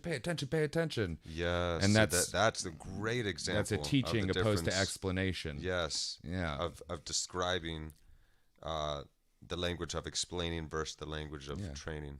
Because, pay attention to my explanation of this bug, or notice the legs on this bug. Let's zoom in a little bit. So we gotten a little bit into mnemonics and that memorization. What was it called? Well, A palace? Memory palace? Yeah, the memory palace. Before we get into that, though, the modal confusion of explanation versus teaching, or language versus training, or being versus having, and like the explanation versus teaching modal confusion that a lot of us grew up with in school was having things explained at us opposed to taught to us. So the teacher was in a modal confusion within what their mode should be. We were being told what to memorize and regurgitate for a grade. So how well can you just memorize this set of facts? But we weren't being taught how to think. Or explaining you how the problem works, or explaining this instead of teaching you how to work the problem. And that didn't work very well for me. I didn't learn a lot of advanced math or anything until I got into the real world and had to teach myself, because it's useful for, if I want to plot the arc of this with this and that and the other, like there's math for that. Yeah. that was never really taught to me like that in school. But yeah, so the modal confusion. Yeah, not in a fun, interactive way, like learning geometry while in shop class. Yeah, that's a great idea. That's a great way to do it. Why not start it out that way? Bring the two together. So yeah, and then to get, I guess, like to go past the modal confusion is to be able to differentiate between these two different modes. Right. And so like mindfulness and memory is another bimodal thing that leads us into the method of location, and we go into like you can compartmentalize ideas into your mind, into areas, and remember vast amounts of information like that. So the idea was in the past that certain ideas and concepts were close together in your memory, which isn't the case, like you said, with like blue. And then, okay, well, what are other colors that relate to blue? Well, red, green, whatever. Well, what rhymes with blue? And there's this game I played with this girl at the bar, and a friend of mine that just baffled the crap out of her. It's this like free association game where somebody says a word, and then another person says another word that relates in some way or another. And I'm a weirdo, so like she'd be like shoe, and I'll be like hell. And because I think shoes are manufactured by Satan to facilitate the wearing of socks, which are directly of hell. But so like, but those ideas aren't super close together, like the shoe and hell. Like, well, where's the closeness? So that concept of memory working, like, as things are next to each other is not really the case, even though we can use a technique that to memorize things that is like way. That. That's not actually what's happening with the brain. You instantly know when you don't know something. Yeah. Yes. Yeah. Well, yeah. It's like. So we're going to understand now how it actually works. And it's not, I can't remember that. It's like, no, you don't know that. Like, how tall am I? Well, you don't know. Like, I'm sitting down, like. Right. Yeah. You just automatically don't I know how tall I am. But, let's see. What's it like faster than light? I don't know. Can't know. Now, there's a difference between. But you automatically know you don't know. Yeah, yeah. Or opposed to like, oh, where did I put my keys? Well, you would know because you can see them, but like you guys wouldn't know where I put my keys. Why that just fell down. That's okay. We'll fix it on break. None of us will everything's held together with duct tape around here. Oh no! Hey, what do they call that, the third wall? Before that, you didn't even know that those things were held up with duct tape.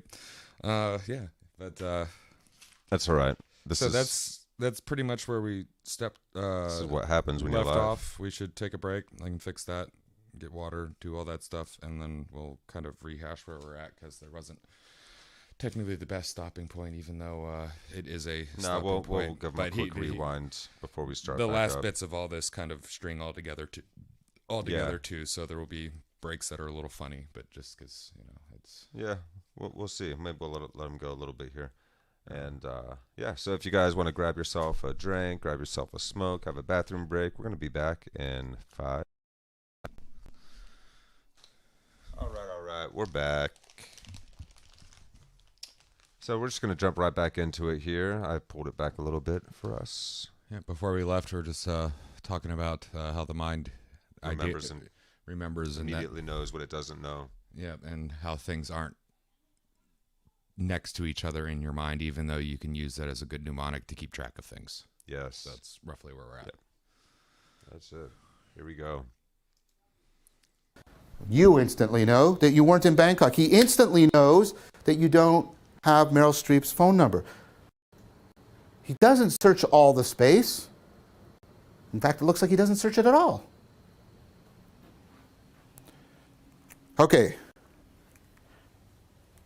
Memory is a lot more mysterious, and it does not operate in the simplistic manner that the spatial metaphor says. That spatial metaphor is great for training your language, for training your memory.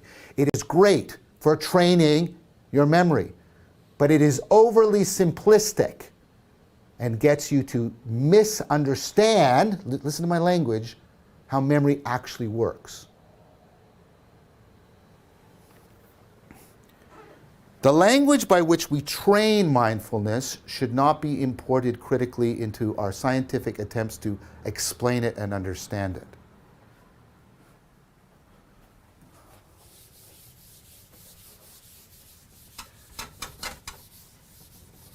Paying attention to the present moment. First of all, I have to know what it is to pay attention. I'm going to show you that that's way more problematic than you think it, because you're probably thinking it's operating according to another metaphor, shining a spotlight. I pay attention the way I shine a spotlight.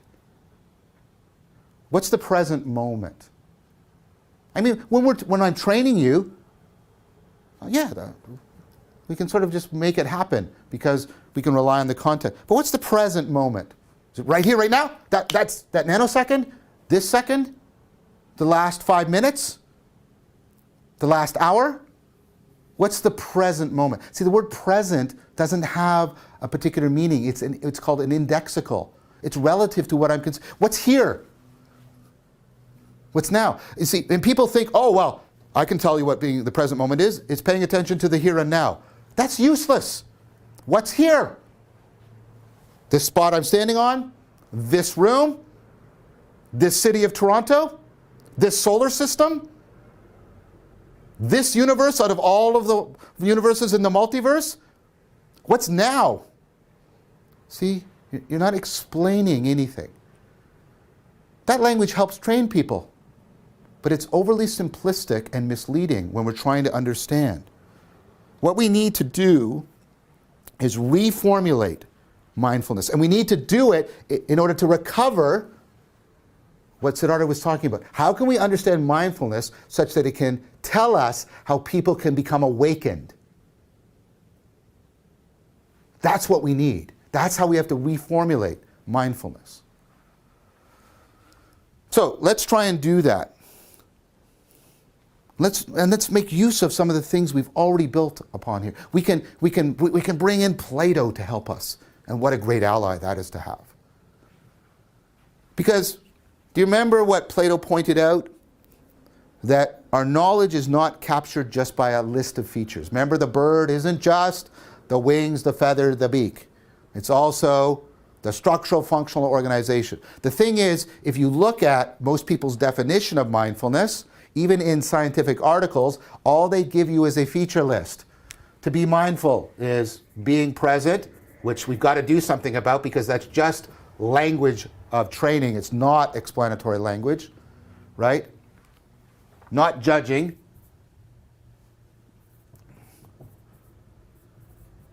And then that's going to be problematic. What do you mean not judging? I'm supposed to pay attention to my breath and not pay attention to my distractions. That's a kind of judging. What do you mean not judging? Well, right. What does it mean?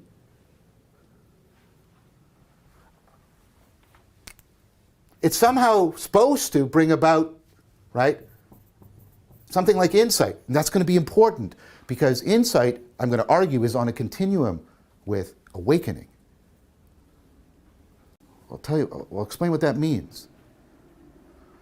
And it's supposed to reduce your reactivity.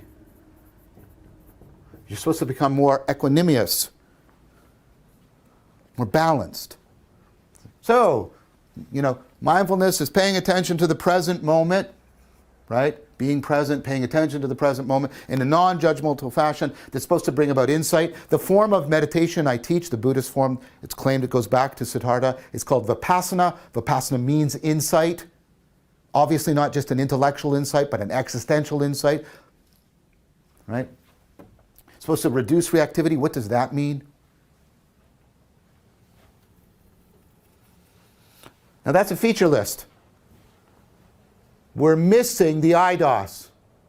We're missing the structural functional organization that tells me how all of those things actually go together.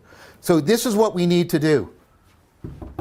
We need to turn this feature list into a feature schema. We need to recover its missing structural functional organization. And we need, right, we need to reinterpret all of these things so we can actually explain their functionality. And we need to do that by tying them to independently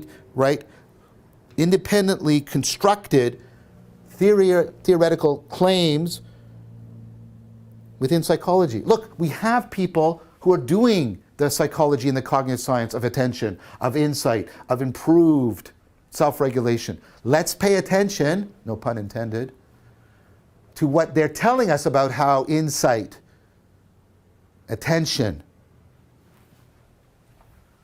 self-control operate.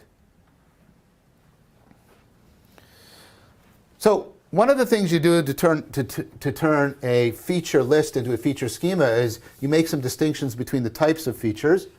So here's, of these core four that we keep seeing a lot, being present, not judging or non-judging,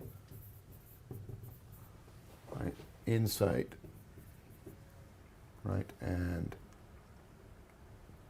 reduced reactivity. I've split them up like this because there's a distinction here. These are states that I can get into, right? These are things I can do. So being present is something I can do. I can start it, I can stop it. We're going to have to come back to what it means. But we know it's an activity you're engaging in because it's constantly being disrupted while you're meditating, and you're constantly having to engage in it again. And the same thing with not judging. Not judging is something you're doing. It's a weird kind of paradoxical not doing. But again, you can start it, it can stop, you can restart it again. But these are not things you're doing. These are results.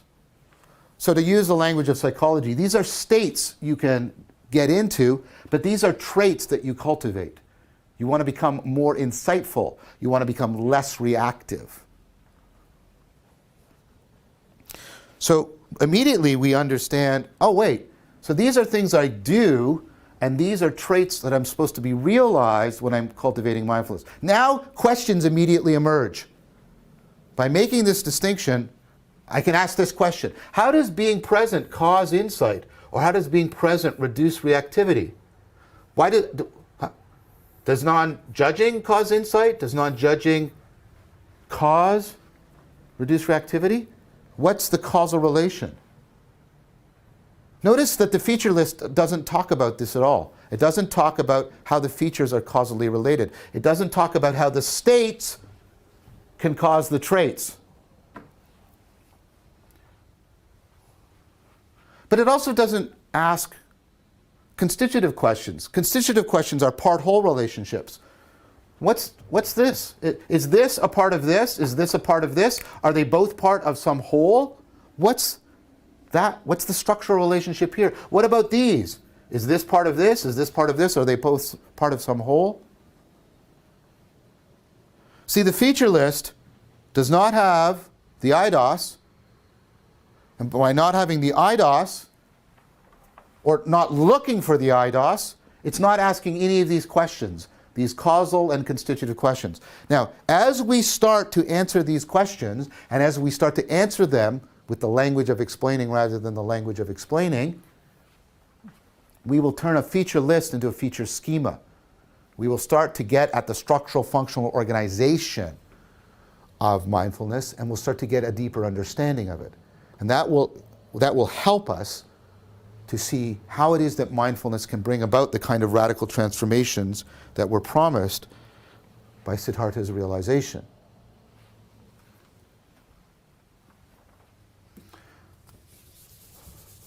All right. So I'm going to focus on this one right now.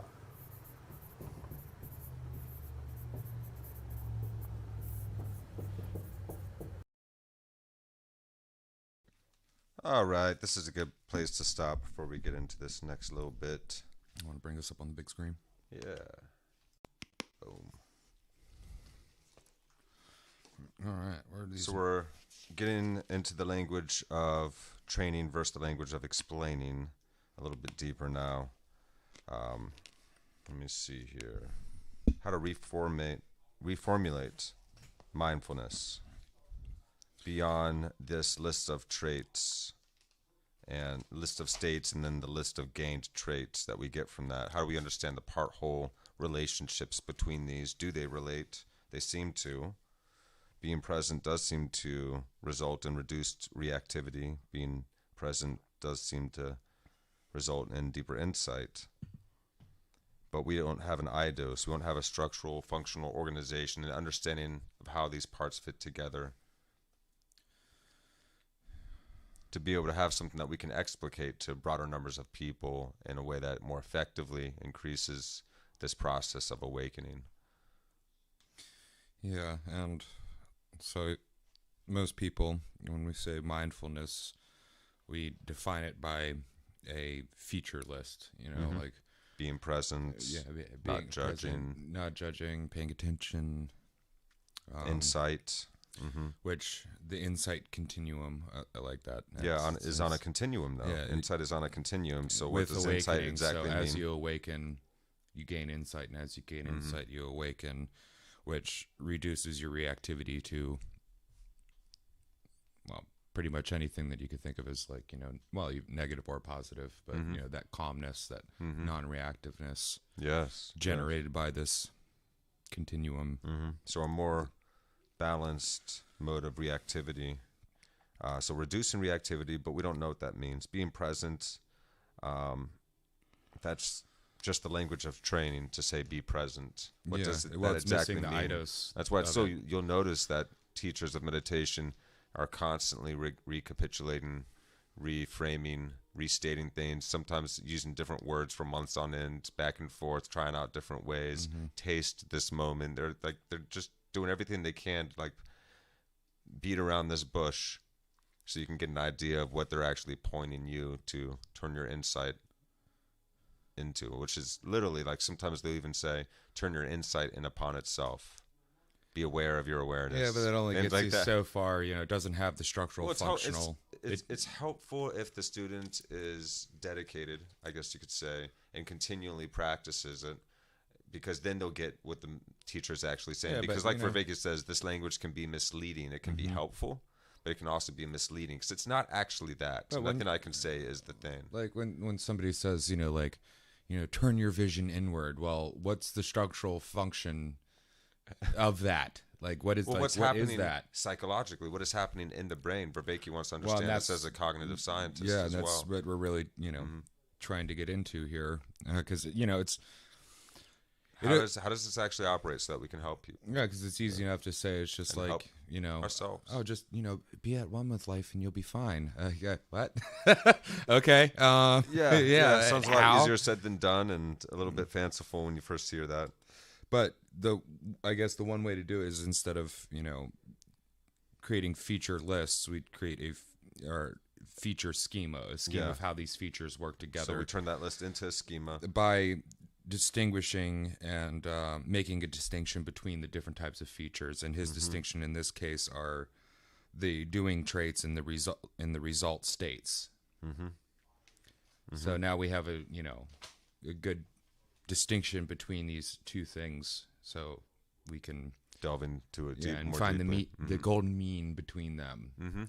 The traits and the states. Okay, what traits do you need to have and exhibit in order to get into certain states? And ultimately, this seems it enables us to be the most psychologically healthy human beings we can be, individually and en masse, en masse. and continue to On and hopefully Mars. and hopefully do it in a way that'll stick for generations and help the next generations out. Because like that's the goal. Like really, it's like if you're just doing this for yourself and just the now needing end of things, you're missing the plot. The plot is this is for Yes, humanity. yeah, Buddha ran into that wall. This is for humanity. This is for people who don't exist yet, as well as those who do exist. Mm-hmm. Mm-hmm. You know, important work For one and all. Yep. Yeah. It is, and that's being in concert with where we're at as a living species on a living planet soaring through vast infinite space. At phenomenal speeds. Well, we get to make the meaning that makes our lives meaningful. And we can co-create with reality, with this world, with one another. And we can supercharge that process and get into this reciprocal dance where we're constantly being informed positively and we're informing life positively. We're giving back with grace and we're creating a bountiful future for those that come after us. Yeah. And then we feel very comfortable, happy, joyous. We can live freely. And we know that we're taking care of those that come after us. So things are good. You're not in a state of modal confusion at that point. It's almost You're actually being a steward of a planet, of a living planet. It's almost like the work is the reward. Or the work itself, the doing it is the reward.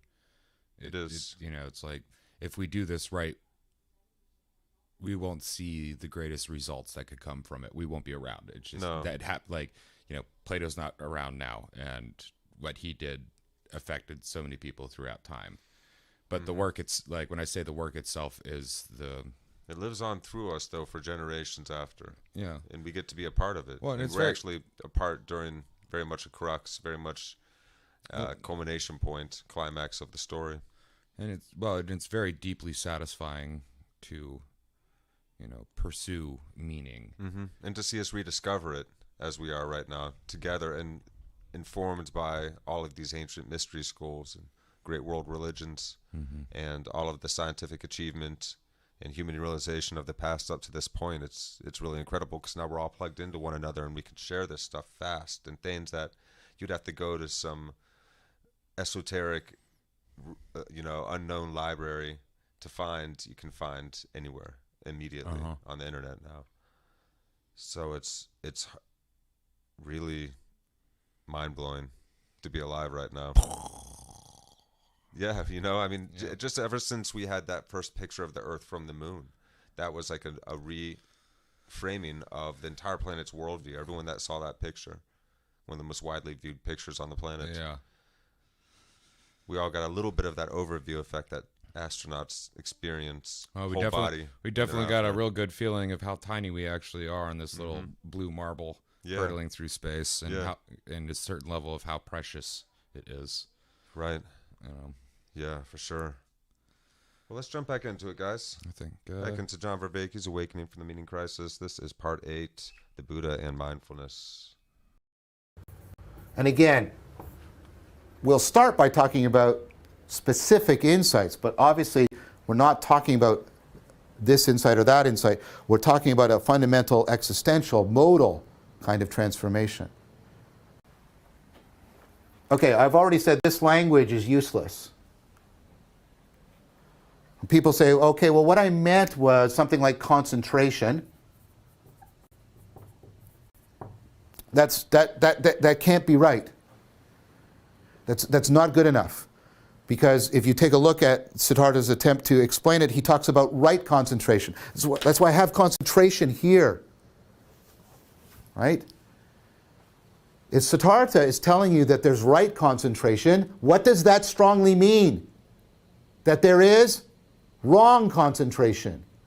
Mindfulness isn't about concentration, it's about getting the right kind of concentration. What does that mean? Well, it means paying attention. Okay. Right? Again, you're using a particular model for attention.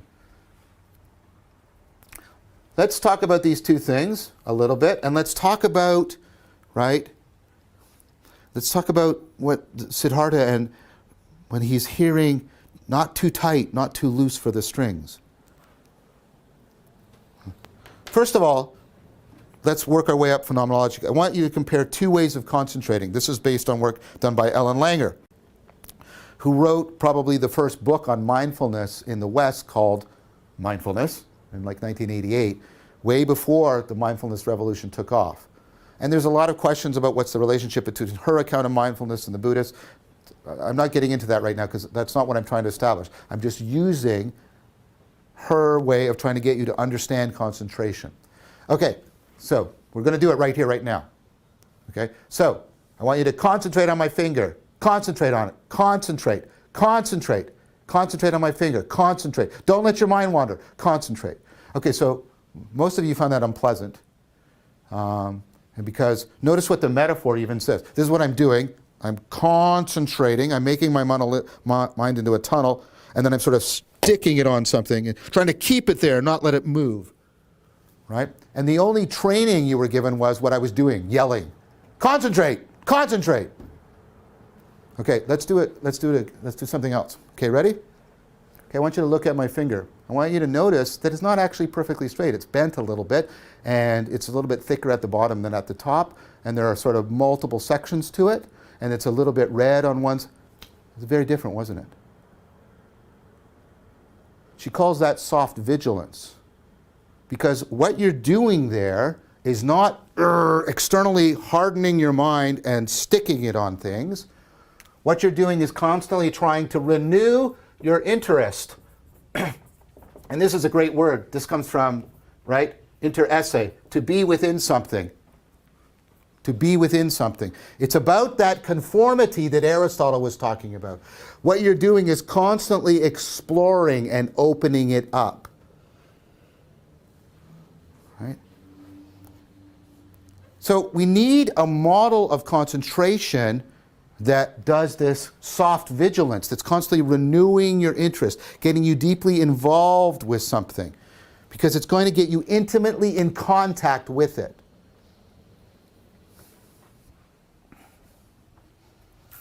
So, what kind of attention are we talking about?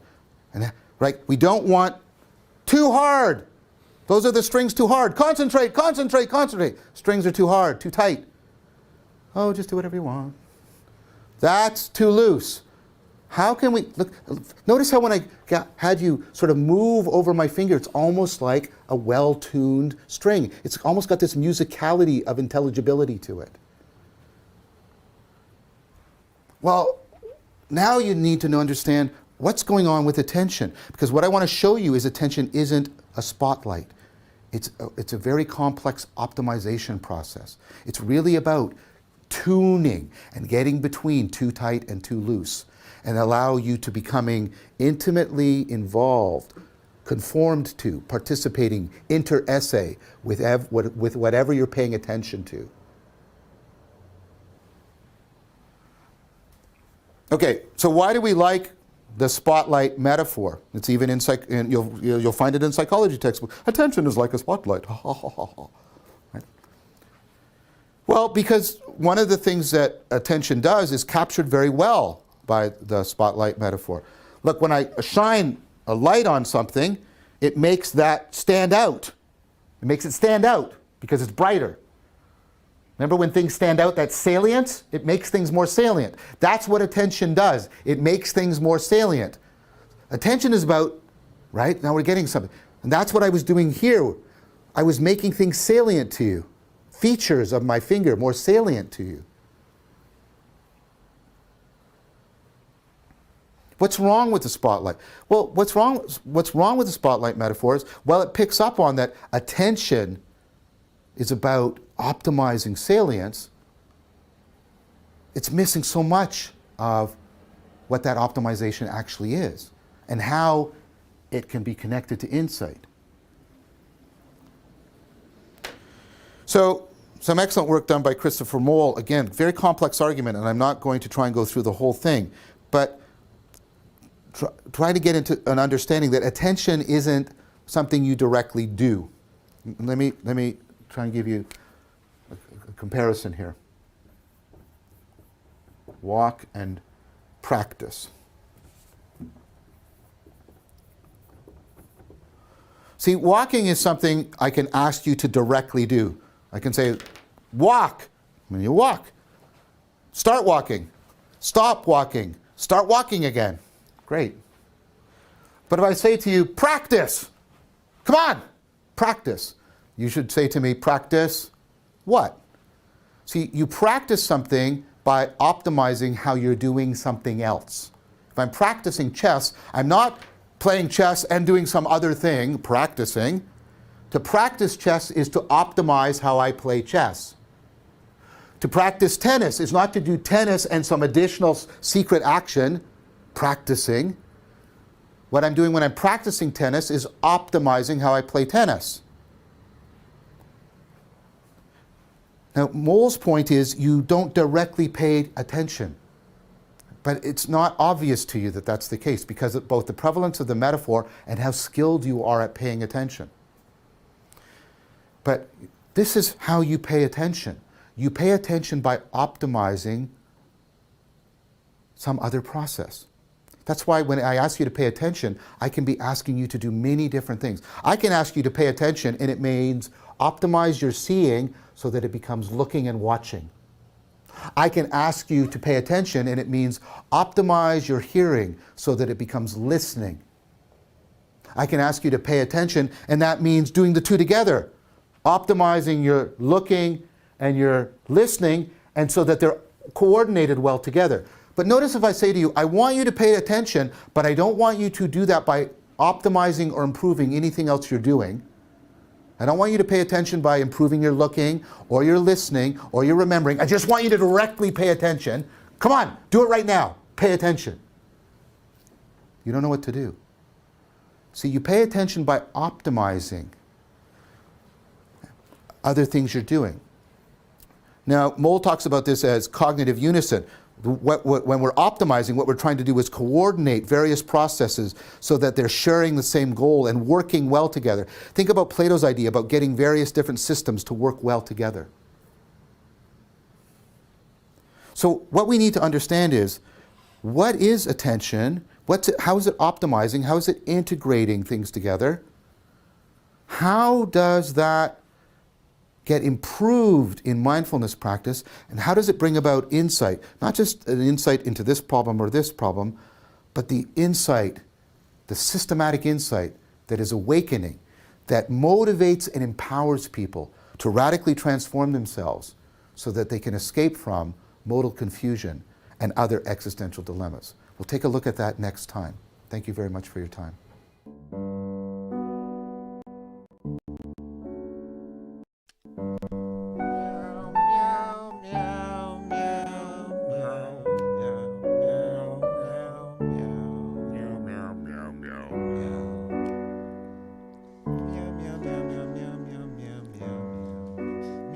Last week we had birds, this week we got cats.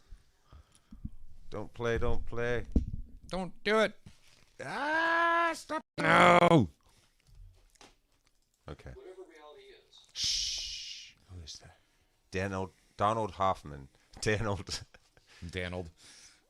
the Hoffman. Reality is an illusion. Interesting. Oh, that's, yeah. Great Lex Friedman podcast. I'm not sure how good that episode is, but the podcast itself and Lex Friedman, it's pretty great. I like him. So the right kind of concentration, and what does that mean?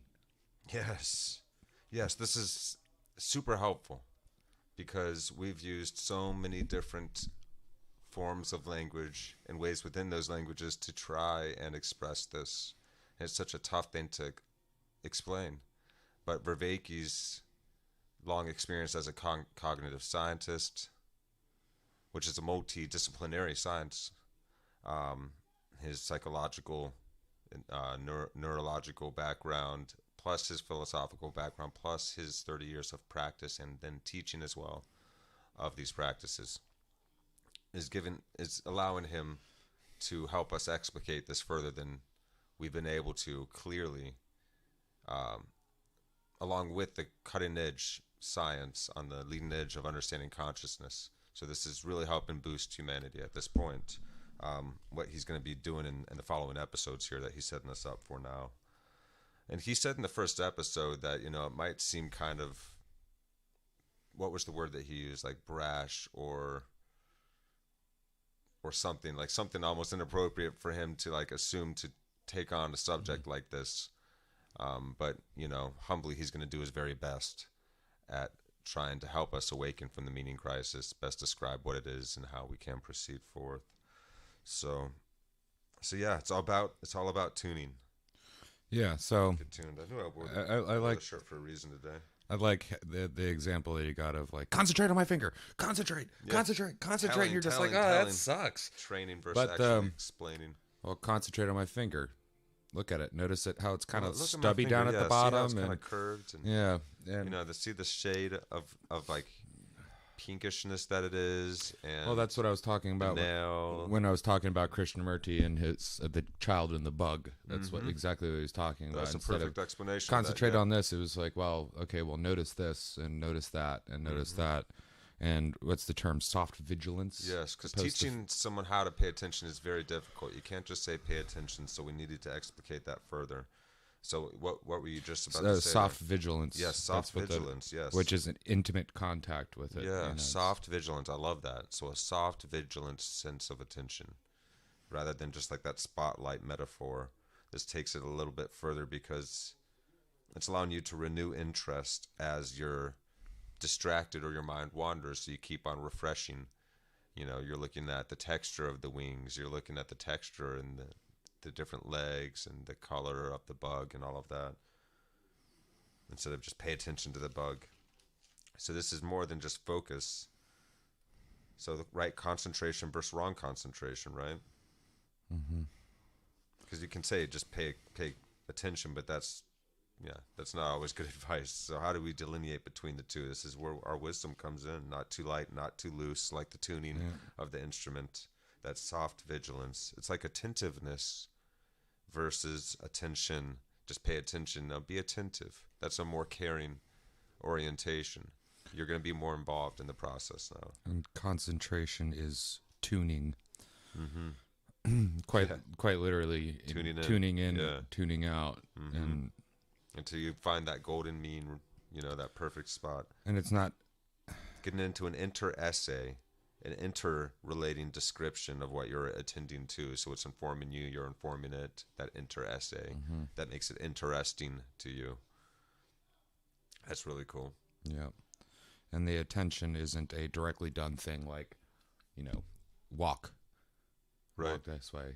It's not something that you can just, pay attention. Walk this way. Well, it's like, well, talk this way. How do I pay attention? Walking is easy. Paying attention is much like practicing, versus walking. Practicing, which is optimizing factor, and optimizing processes, things that work together. And with practice, when you tell somebody to practice, you can't just tell them to practice. It's what are you practicing? Like practice your scales, practice your long jump, practice your dynamics or whatever. So practice is to optimize processes, and then the idea of cognitive unison is when we can bring these various elements that involve whatever practice we're, playing chess or playing guitar, what have you, to work well together. So how does that get us to improve and develop insight in mindfulness practice is what we're going to be understanding in the forthcoming episodes of the series. Yeah, guys. So I don't know if we have a long ramble. I know I don't have it in me. I got a bad tooth. No, we did a lot of good giving me stops hell, this time, so we don't have a bunch to go over at this point.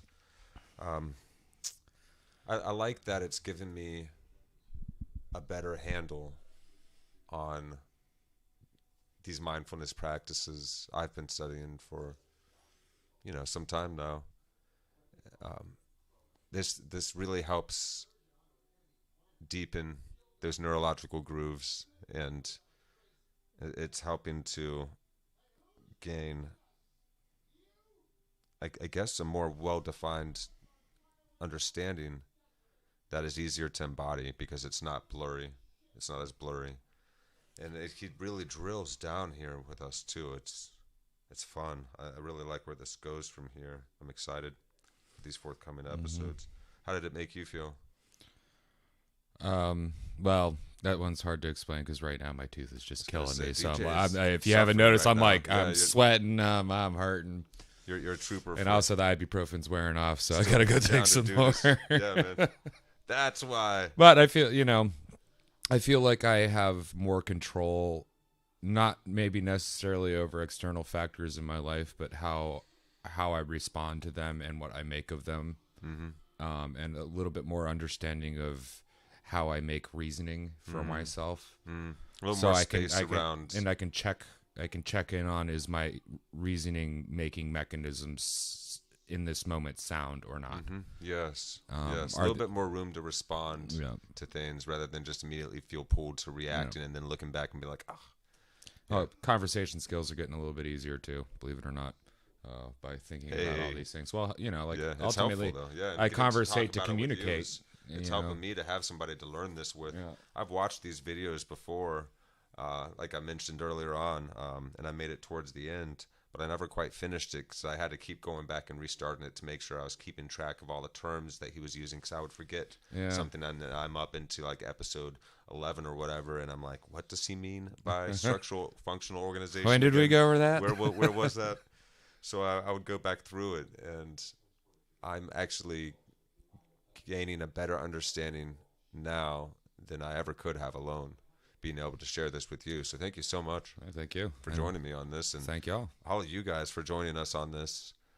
Continue to look forward to us on Wednesday nights around 8 p. EST. We'll be doing this thing, and feel free to look up John Vervaeke's Awakening from the Meaning Crisis series on YouTube for yourself. It's also in podcast form, so you can Google it, and you can listen to it or watch it at whatever speed you like, and you can catch up with us pretty quickly, I'm sure. But if you find this interesting, definitely check out the previous episodes, because it's really cool how he starts us back with the axial revolution in Greece, and now we're moving over to the axial revolution in the East in India, and to see these things come back together to create who we are today is really exciting. Yay! Yeah. So, love you guys. Thank you so much for tuning in to this episode of Actuali. I've been DJ. I've been Chris. Love you guys. See you next time. Soon.